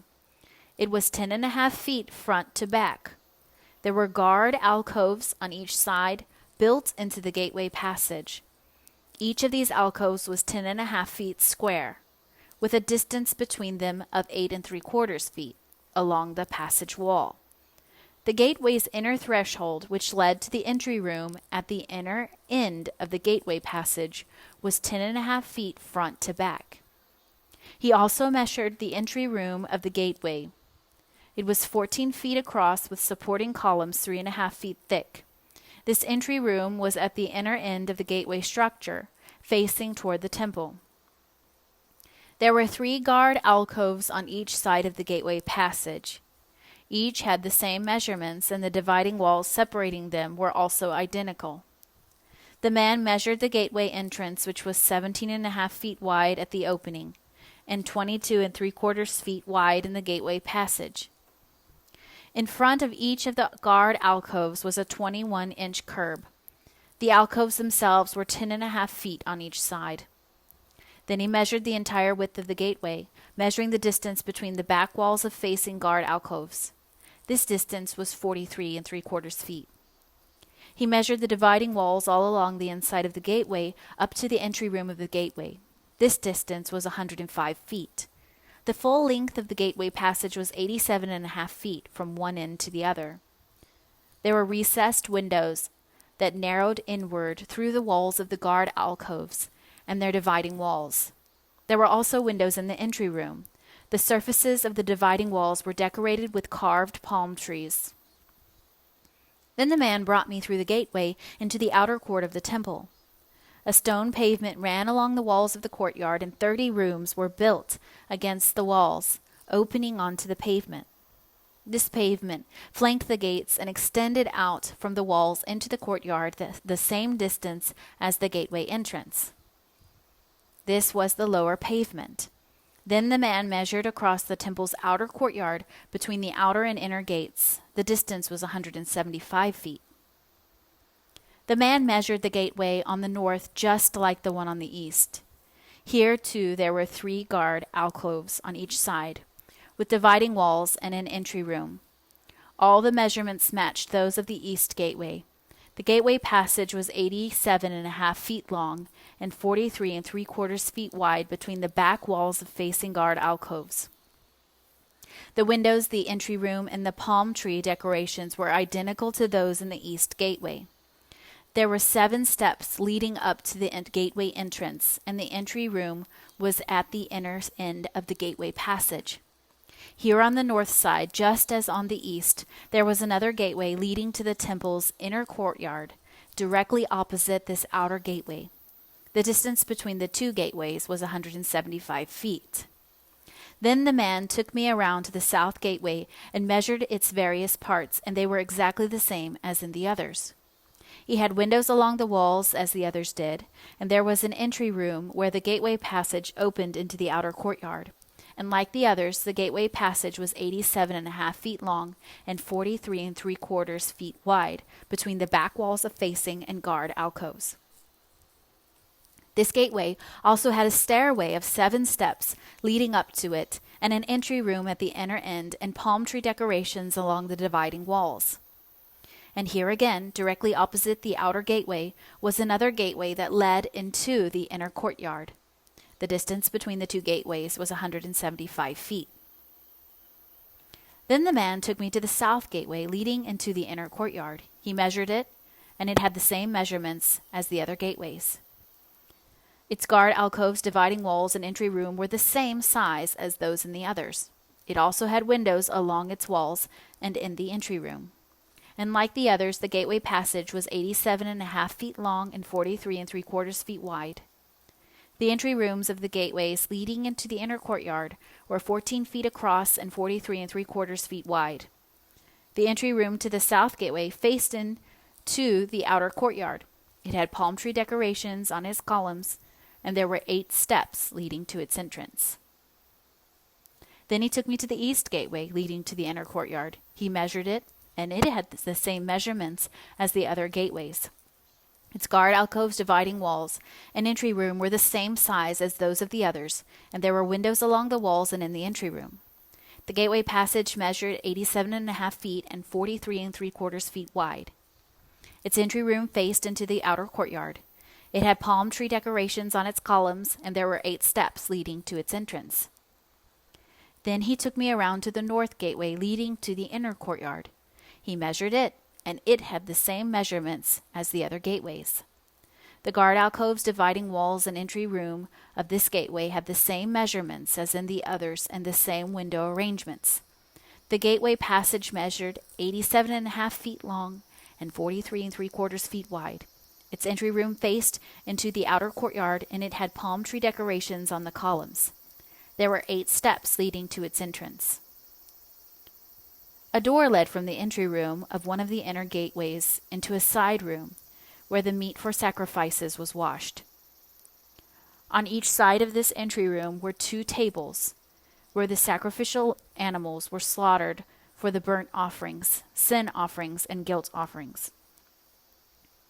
Outside the entry room, on each side of the stairs going up to the north entrance, were 2 more tables. So there were 8 tables in all, 4 inside and 4 outside, where the sacrifices were cut up and prepared. There were also 4 tables of finished stone for preparation of the burnt offerings, each 31.5 inches square and 21 inches high. On these tables were placed the butchering knives and other implements for slaughtering the sacrificial animals. There were hooks, each 3 inches long, fastened all around the foyer tables. The sacrificial meat was laid on the tables. Inside the inner courtyard were 2 rooms, one beside the north gate facing south and the other beside the south gate facing north. And the man said to me, "The room beside the north inner gate is for the priests who supervise the temple maintenance. The room beside the south inner gate is for the priests in charge of the altar, the descendants of Zadok, for they alone of all the Levites may approach the Lord to minister to him." Then the man measured the inner courtyard, and it was a square, 175 feet wide and 175 feet across. The altar stood in the courtyard in front of the temple. Then he brought me to the entry room of the temple. He measured the walls on either side of the opening to the entry room, and they were 8 3/4 feet thick. The entrance itself was 24.5 feet wide, and the walls on each side of the entrance were an additional 5 1/4 feet long. The entry room was 35 feet wide and 21 feet deep. There were 10 steps leading up to it with a column on each side. After that, the man brought me into the sanctuary of the temple. He measured the walls on either side of its doorway, and they were 10.5 feet thick. The doorway was 17.5 feet wide, and the walls on each side of it were 8 3/4 feet long. The sanctuary itself was 70 feet long and 35 feet wide. Then he went beyond the sanctuary into the inner room. He measured the walls on either side of its entrance, and they were 3.5 feet thick. The entrance was 10.5 feet wide, and the walls on each side of the entrance were 12 1/4 feet long. The inner room of the sanctuary was 35 feet long and 35 feet wide. This, he told me, is the most holy place. Then he measured the wall of the temple, and it was 10.5 feet thick. There was a row of rooms along the outside wall. Each room was 7 feet high. These side rooms were built in 3 levels, one above the other, with 30 rooms on each level. The supports for these side rooms rested on exterior ledges on the temple wall. They did not extend into the wall. Each level was wider than the one below it, corresponding to the narrowing of the temple wall as it rose higher. A stairway led up from the bottom level through the middle level to the top level. I saw that the temple was built on a terrace, which provided a foundation for the side rooms. This terrace was 10.5 feet high. The outer wall of the temple's side rooms was 8 3/4 feet thick. This left an open area between these side rooms and the row of rooms along the outer wall of the inner courtyard. This open area was 35 feet wide, and it went all the way around the temple. 2 doors opened from the side rooms into the terrace yard, which was 8 3/4 feet wide. One door faced north and the other south. A large building stood on the west, facing the temple courtyard. It was 122.5 feet wide and 157.5 feet long, and its walls were 8 3/4 feet thick. Then the man measured the temple, and it was 175 feet long.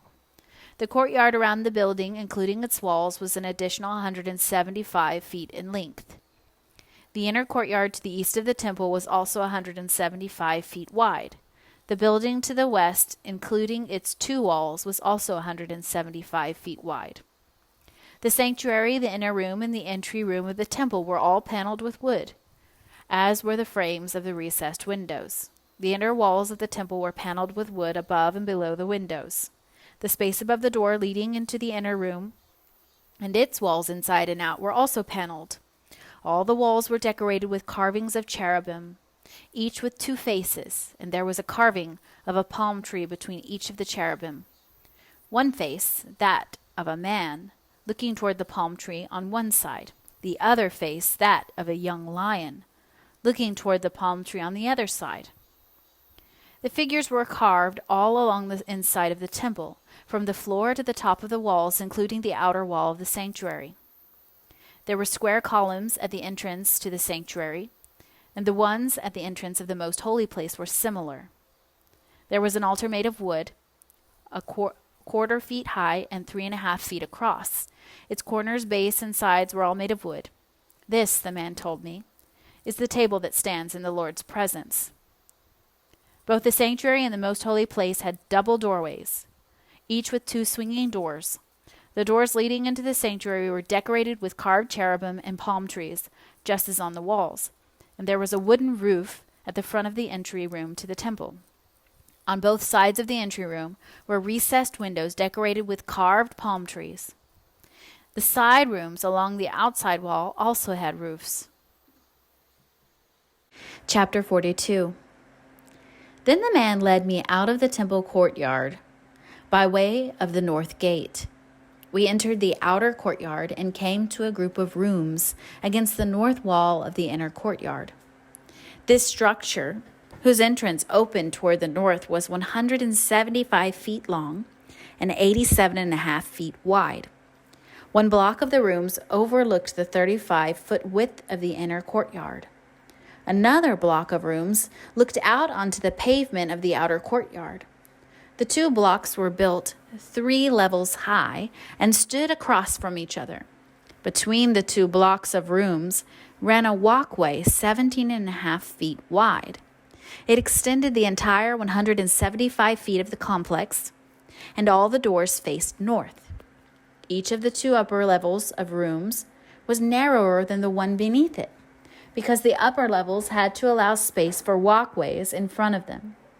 Since there were 3 levels and they did not have supporting columns, as in the courtyards, each of the upper levels was set back from the level beneath it. There was an outer wall that separated the rooms from the outer courtyard. It was 87.5 feet long. This wall added length to the outer block of rooms, which extended for only 87.5 feet, while the inner block, the rooms toward the temple, extended for 175 feet. There was an eastern entrance from the outer courtyard to these rooms. On the south side of the temple, there were 2 blocks of rooms just south of the inner courtyard between the temple and the outer courtyard. These rooms were arranged just like the rooms on the north. There was a walkway between the 2 blocks of rooms, just like the complex on the north side of the temple. This complex of rooms was the same length and width as the other one, and it had the same entrances and doors. The dimensions of each were identical. So there was an entrance in the wall facing the doors of the inner block of rooms, and another on the east at the end of the interior walkway. Then the man told me, "These rooms that overlook the temple from the north and south are holy. Here the priests who offer sacrifices to the Lord will eat the most holy offerings. And because these rooms are holy, they will be used to store sacred offerings, the grain offerings, sin offerings, and guilt offerings. When the priests leave the sanctuary, they must not go directly to the outer courtyard. They must first take off the clothes they wore while ministering, because these clothes are holy. They must put on other clothes before entering the parts of the building complex open to the public." When the man had finished measuring the inside of the temple area, he led me out through the eastern gateway to measure the entire perimeter. He measured the east side with its measuring rod, and it was 875 feet long. Then he measured the north side, and it was also 875 feet. The south side was also 875 feet, and the west side was also 875 feet. So the area was 875 feet on each side, with a wall all around it to separate what was holy from what was common.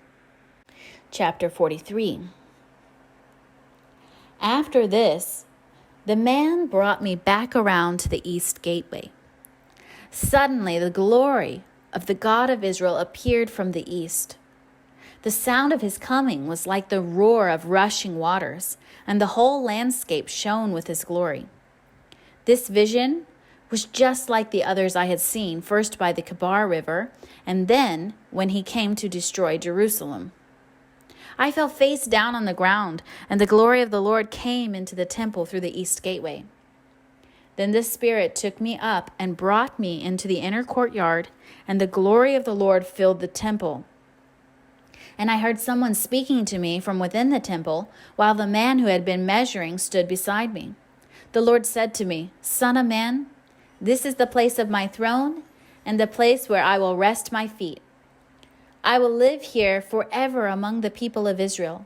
They and their kings will not defile my holy name any longer by their adulterous worship of other gods, or by honoring the relics of their kings who have died.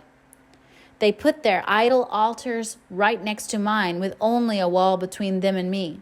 They defiled my holy name by such detestable sin. So I consumed them in my anger. Now let them stop worshiping other gods and honoring the relics of their kings, and I will live among them forever. Son of man, describe to the people of Israel the temple I have shown you, so they will be ashamed of all their sins. Let them study its plan, and they will be ashamed of what they have done. Describe to them all the specifications of the temple, including its entrances and exits, and everything else about it. Tell them about its decrees and laws. Write down all these specifications and decrees as they watch, so they will be sure to remember and follow them. And this is the basic law of the temple: absolute holiness.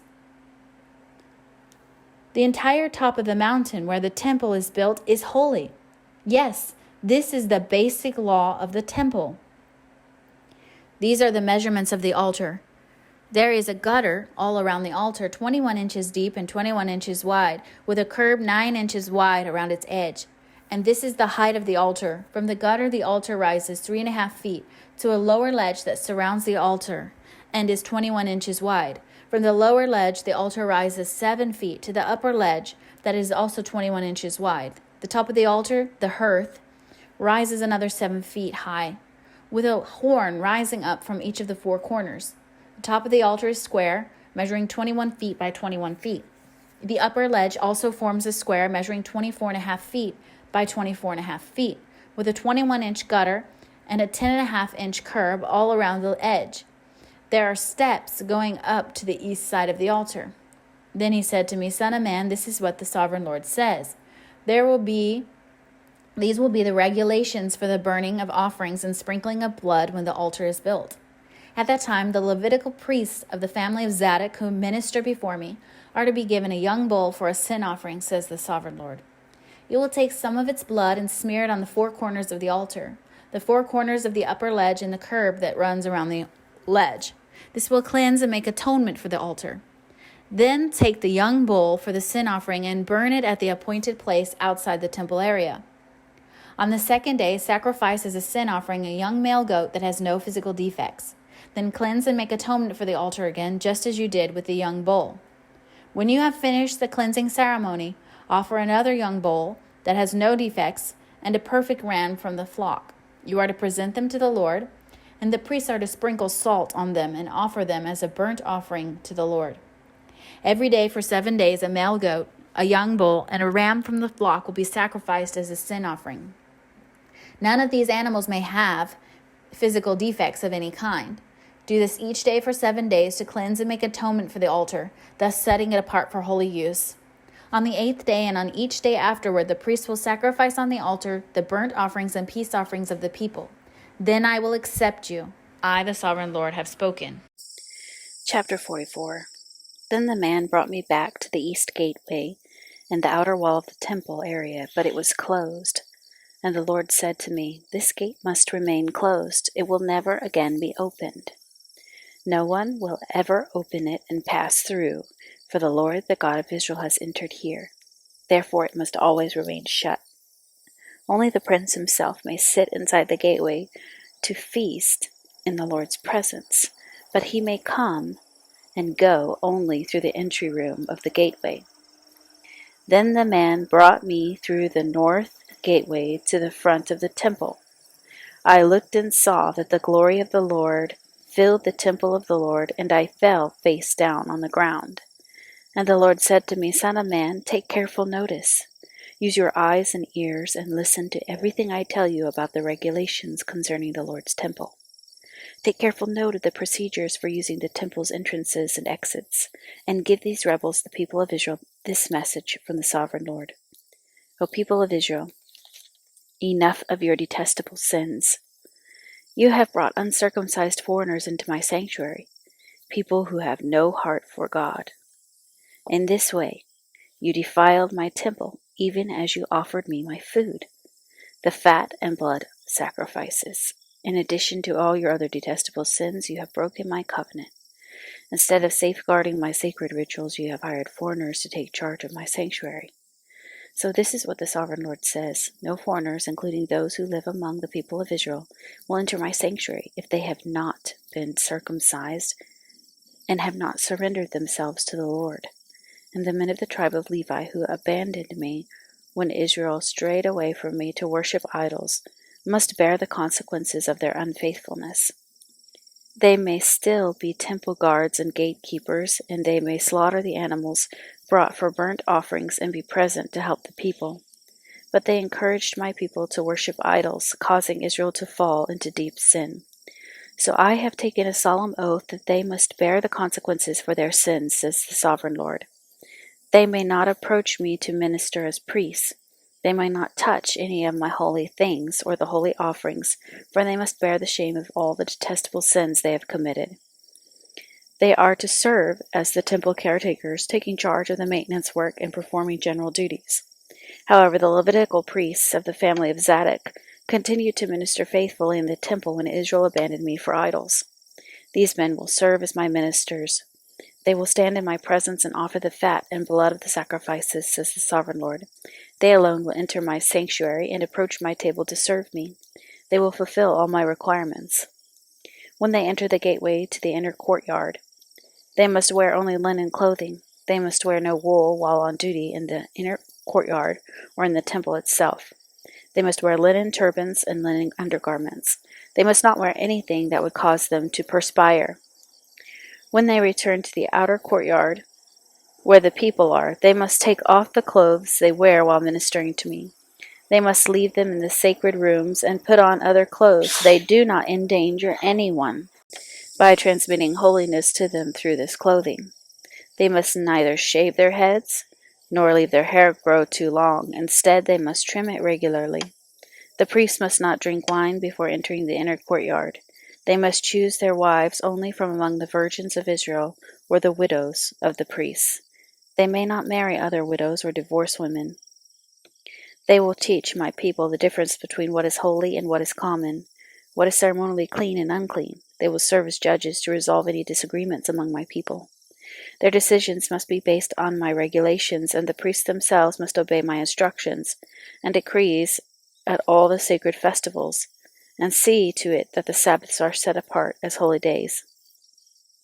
A priest must not defile himself by being in the presence of a dead person, unless it is his father, mother, child, brother, or unmarried sister. In such cases it is permitted. Even then he can return to his temple duties only after being ceremonially cleansed and then waiting for 7 days. The first day he returns to work and enters the inner courtyard in the sanctuary, he must offer a sin offering for himself, says the Sovereign Lord. The priests will not have any property or possession of land, for I alone am their special possession. Their food will come from the gifts and sacrifices brought to the temple by the people, the grain offerings, the sin offerings, and the guilt offerings. Whatever anyone sets apart for the Lord will belong to the priests. The first of the ripe fruits and all the gifts brought to the Lord will go to the priests. The first samples of each grain harvest and the first of your flour must also be given to the priests, so that the Lord will bless your homes. The priest may not eat meat from any bird or animal that dies a natural death or that dies after being attacked by another animal. Chapter 45. When you divide the land among the tribes of Israel, you must set aside a section for the Lord as his holy portion. This piece of land will be 8 1/3 miles long and 6 2/3 miles wide.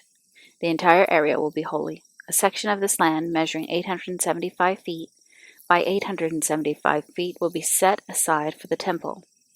An additional strip of land, 87.5 feet wide, is to be left empty all around it. Within the larger sacred area, measure out a portion of land 8 1/3 miles long and 3 1/3 miles wide. Within it, the sanctuary of the most holy place will be located. This area will be holy, set aside for the priests who minister to the Lord in the sanctuary. They will use it for their homes, and my temple will be located within it. The strip of sacred land next to it, also 8 1/3 miles long and 3 1/3 miles wide, will be a living area for the Levites who work at the temple. It will be their possession and a place for their towns. Adjacent to the larger sacred area will be a section of land 8 1/3 miles long and 1 2/3 miles wide. This will be set aside for a city where anyone in Israel can live. 2 special sections of land will be set apart for the prince. One section will share a border with the east side of the sacred lands and city, and the 2 section will share a border on the west side. Then the far eastern and western borders of the prince's lands will line up with the eastern and western boundaries of the tribal areas. These sections of land will be the prince's allotment. Then my prince will no longer oppress and rob my people. They will assign the rest of the land to the people living in allotment to each tribe. For this is what the sovereign Lord says: Enough, you princes of Israel. Stop your violence and oppression and do what is just and right. Quit robbing and cheating my people out of their land. Stop expelling them from their homes, says the sovereign Lord. Use only honest weights and scales and honest measures, both dry and liquid. The omer will be your standard unit for measuring volume. The ephah and the bath will each measure 1/10 of an omer. The standard unit for weight will be the silver shekel. 1 shekel will consist of 20 gerahs, and 60 shekels will be equal to 1 mina. You must give this tax to the prince: 1 bushel of wheat or barley for every 60 you harvest, 1% of your olive oil, and 1 sheep or goat for every 200 in your flock in Israel. These will be the grain offerings, burnt offerings, and peace offerings that will make atonement for the people who bring them, says the sovereign Lord. All the people of Israel must join in bringing these offerings to the prince. The prince will be required to provide offerings that are given at the religious festivals, the new moon celebrations, the Sabbath days, and all other similar occasions. He will provide the sin offerings, burnt offerings, grain offerings, liquid offerings, and peace offerings to purify the people of Israel, making them right with the Lord. This is what the sovereign Lord says: In early spring, on the first day of each new year, sacrifice a young bull with no defects to purify the temple. The priest will take blood from this sin offering and put it on the doorposts of the temple, the 4 corners of the upper ledge of the altar, and the gate posts at the entrance to the inner courtyard. Do this also on the 7th day of the new year for anyone who has sinned through error or ignorance. In this way you will purify the temple. On the 14th day of the first month you must celebrate the Passover. This festival will last for 7 days. The bread you eat during that time must be made without yeast. On the day of Passover, the prince will provide a young bull as a sin offering for himself and the people of Israel. On each of the 7 days of the feast, he will prepare a burnt offering to the Lord, consisting of 7 young bulls and 7 rams without defects. A male goat will also be given each day for a sin offering. The prince will provide a basket of flour as a grain offering and a gallon of olive oil with each young bull and ram. During these 7 days of the Festival of Shelters, which occurs every year in early autumn, the prince will provide these same sacrifices for the sin offering, the burnt offering, and the grain offering, along with the required olive oil. Chapter 46. This is what the sovereign Lord says: The east gateway of the inner courtyard will be closed during the 6 work days each week, but it will be open on Sabbath days and the days of new moon celebrations. The prince will enter the entry room of the gateway from the outside. Then he will stand by the gatepost while the priest offers burnt offerings and peace offering. He will bow down and worship inside the gateway passage and then go back out the way he came. The gateway will not be closed until evening. The common people will bow down and worship the Lord in front of this gateway on Sabbath days and the days of new moon celebrations. Each Sabbath day the prince will present to the Lord a burnt offering of 6 lambs and 1 ram, all with no defects. He will present a grain offering of a basket of choice flour to go with the ram, and whatever amount of flour he chooses to go with each lamb. And he is to offer 1 gallon of olive oil for each basket of flour. At the new moon celebrations, he will bring 1 young bull, 6 lambs, and 1 ram, all with no defects. With the young bull, he must bring a basket of choice flour for a grain offering. With the ram, he must bring another basket of flour, and with each lamb, he is to bring whatever amount of flour he chooses to give. With each basket of flour, he must offer 1 gallon of olive oil. The prince must enter the gateway through the entry room, and he must leave the same way. But when the people come in through the north gateway to worship the Lord during the religious festivals, they must leave by the south gateway. And those who enter through the south gateway must leave by the north gateway. They must never leave by the same gateway they came in, but must always use the opposite gateway. The prince will enter and leave with the people in these occasions. So at the special feasts and sacred festivals, the grain offering will be a basket of choice flour with each young bull, another basket of flour with each ram, and as much flour as the prince chooses to give with each lamb. Give 1 gallon of olive oil with each basket of flour. When the prince offers a voluntary burnt offering or peace offering to the Lord, the east gateway to the inner courtyard will be open for him, and he will offer his sacrifices as he does on Sabbath days. Then he will leave, and the gateway will be shut behind him. Each morning you must sacrifice a 1-year-old lamb with no defects as a burnt offering to the Lord. With a lamb, a grain offering must also be given to the Lord, about 3 quarts of flour with 1/3 of a gallon of olive oil to moisten the choice flour. This will be a permanent law for you. The lamb, the grain offering, and the olive oil must be given as a daily sacrifice every morning without fail.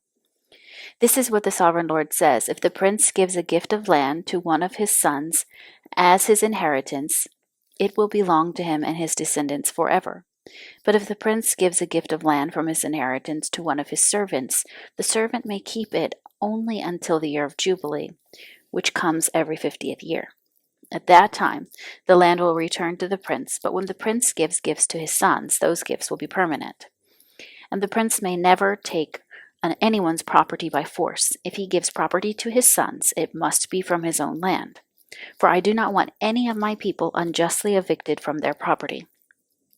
In my vision, the man brought me through the entrance beside the gateway and led me to the sacred rooms assigned to the priests, which faced toward the north. He showed me a place at the extreme west end of these rooms. He explained, "This is where the priests will cook the meat from the guilt offering and sin offerings and bake the flour from the grain offerings into bread. They will do it here to avoid carrying the sacrifice through the outer courtyard and endangering the people by transmitting holiness to them." Then he brought me back to the outer courtyard and led me to each of its 4 corners. In each corner I saw an enclosure. Each of these enclosures was 70 feet long and 52.5 feet wide, surrounded by walls. Along the inside of these walls was a ledge of stone with fireplaces under the ledge all the way around. The man said to me, "These are the kitchens to be used by the temple assistants to boil the sacrifices offered by the people." Chapter 47. In my vision, the man brought me back to the entrance of the temple. There I saw a stream flowing east from beneath the door of the temple and passing to the right of the altar on its south side. The man brought me outside the temple through the north gateway and led me around to the eastern entrance. There I could see the water flowing out through the south side of the east gateway. Measuring as he went, he took me along the stream for 1,750 feet and then led me across. The water was up to my ankles. He measured off another 1,750 feet and led me across again. This time the water was up to my knees. After another 1,750 feet, it was up to my waist. Then he measured another 1,750 feet, and the river was too deep to walk across. It was deep enough to swim in, but too deep to walk through. He asked me, "Have you been watching, Son of Man?" Then he led me back along the river bank. When I returned, I was surprised by the sight of many trees growing on both sides of the river. Then he said to me, "This river flows east through the desert into the valley of the Dead Sea. The waters of this stream will make the salty waters of the Dead Sea fresh and pure. There will be swarms of living things wherever the water of this river flows. Fish will abound in the Dead Sea, for its waters will become fresh. Life will flourish wherever this water flows. Fishermen will stand along the shores of the Dead Sea, all the way from En-Gedi to Eneglaim. The shores will be covered with nets drying in the sun. Fish of every kind will fill the Dead Sea, just as they fill the Mediterranean. But the marshes and swamps will not be purified. They will still be salty. Fruit trees of all kinds will grow along both sides of the river. The leaves of these trees will never turn brown and fall, and there will always be fruit on their branches. There will be a new crop every month, for they are watered by the river flowing from the temple. The fruit will be for food and the leaves for healing." This is what the sovereign Lord says. "Divide the land in this way for the 12 tribes of Israel. The descendants of Joseph will be given 2 shares of land. Otherwise, each tribe will receive an equal share. I took a solemn oath and swore that I would give this land to your ancestors and it will now come to you as your possession. These are the boundaries of the land. The northern border will run from the Mediterranean toward Hethlon, then on through Leba Hamath to Zedad. Then it will run to Berotha and Sibrium, which are on the border between Damascus and Hamath, and finally to Hazer Hadakon on the border of Haran. So the northern border will run from the Mediterranean to Hazar Enan on the border between Hamath to the north and Damascus to the south. The eastern border starts at a point between Haran and Damascus and runs south along the Jordan River between Israel and Gilead past the Dead Sea, and as far south as Tamar. This will be the eastern border. The southern border will go west from Tamar to the waters of Meribah at Kadesh, and then follow the course of the brook of Egypt to the Mediterranean. This will be the southern border. On the west side, the Mediterranean itself will be your border from the southern border to the point where the northern border begins, opposite Lebo Hamath. Divide the land within these boundaries among the tribes of Israel. Distribute the land as an allotment for yourselves and for the foreigners who have joined you and are raising their families among you. They will be like native-born Israelites to you and will receive an allotment among the tribes. These foreigners are to be given land within the territory of the tribe with whom they now live. I, the sovereign Lord, have spoken. Chapter 48. Here is the list of the tribes of Israel and the territory each is to receive. The territory of Dan is in the extreme north. Its boundary line follows the Hethlon road to Lebo Hamath and then runs on to Hazar Enan on the border of Damascus with Hamath to the north. Dan's territory extends all the way across the land of Israel from east to west. Asher's territory lies south of Dan's and also extends from east to west. Naphtali's land lies south of Asher's and also extends from east to west. Then comes Manasseh, south of Naphtali, and its territory also extends from east to west. South of Manasseh is Ephraim, and then Reuben, and then Judah, all of whose boundaries extend from east to west. South of Judah is the land set aside for special purpose. It will be 8 1/3 miles wide and will extend as far east and west as the tribal territories with the temple at the center. The area set aside for the Lord's temple will be 8 1/3 miles long and 6 2/3 miles wide. For the priests there will be a strip of land measuring 8 1/3 miles long by 3 1/3 miles wide, with the Lord's temple at the center. This area is set aside for the ordained priests, the descendants of Zadok, who served me faithfully and did not go astray with the people of Israel and the rest of the Levites. It will be their special portion when the land is distributed, the most sacred land of all. Next to the priest's territory will lie the land where the other Levites will live. The land allotted to the Levites will be the same size and shape as that belonging to the priests, 8 1/3 miles long and 3 1/3 miles wide. Together these portions of land will measure 8 1/3 miles long by 6 2/3 miles wide. None of this special land may ever be sold or traded or used by others, for it belongs to the Lord. It is set apart as holy. An additional strip of land 8 1/3 miles long by 1 2/3 miles wide south of the sacred temple area will be allotted for public use, homes, pasture lands, and common lands with a city at the center. The city will measure 1.5 miles on each side, north, south, east, and west. Open lands will be surrounded the city for 150 yards in every direction. Outside the city, there will be a farming area that stretches 3 1/3 miles to the east and 3 1/3 miles to the west, along the border of the sacred area. This farmland will produce food for the people working in the city. Those who come from the various tribes to work in the city may farm it. This entire area, including the sacred lands and the city, is a square that measures 8 1/3 miles on each side. The areas that remain to the east and to the west of the sacred lands and this city will belong to the prince. Each of these areas will be 8 1/3 miles wide, extending in opposite directions, and to the eastern and western borders of Israel with the sacred lands and the sanctuary of the temple in the center. So the prince's land will include everything between the territories allotted to Judah and Benjamin, except for the areas set aside for the sacred lands and the city. These are the territories allotted to the rest of the tribes. Benjamin's territory lies just south of the prince's lands, and it extends across the entire land of Israel from east to west. South of Benjamin's territory lies that of Simeon, also extending across the land from east to west. Next is the territory of Issachar with the same eastern and western boundaries. Then comes the territory of Zebulun, which also extends across the land from east to west. The territory of Gad is just south of Zebulun with the same borders to the east and west. The southern border of Gad runs from Tamar to the waters of Meribah at Kadesh and then follows the brook of Egypt to the Mediterranean. These are the allotments that will be set aside for each tribe's exclusive possession. I, the sovereign Lord, have spoken. These will be the exits to the city. On the north wall, which is 1.5 miles long, there will be 3 gates, each one named after a tribe of Israel. The first will be named for Reuben, the second for Judah, and the third for Levi. On the east wall, also 1.5 miles along, the gates will be named for Joseph, Benjamin, and Dan. The south wall, also 1.5 miles long, will have gates named for Simeon, Issachar, and Zebulun. And on the west wall, also 1.5 miles long, the gates will be named for Gad, Asher, and Naphtali. The distance around the entire city will be 6 miles, and from that day the name of the city will be, "The Lord is there."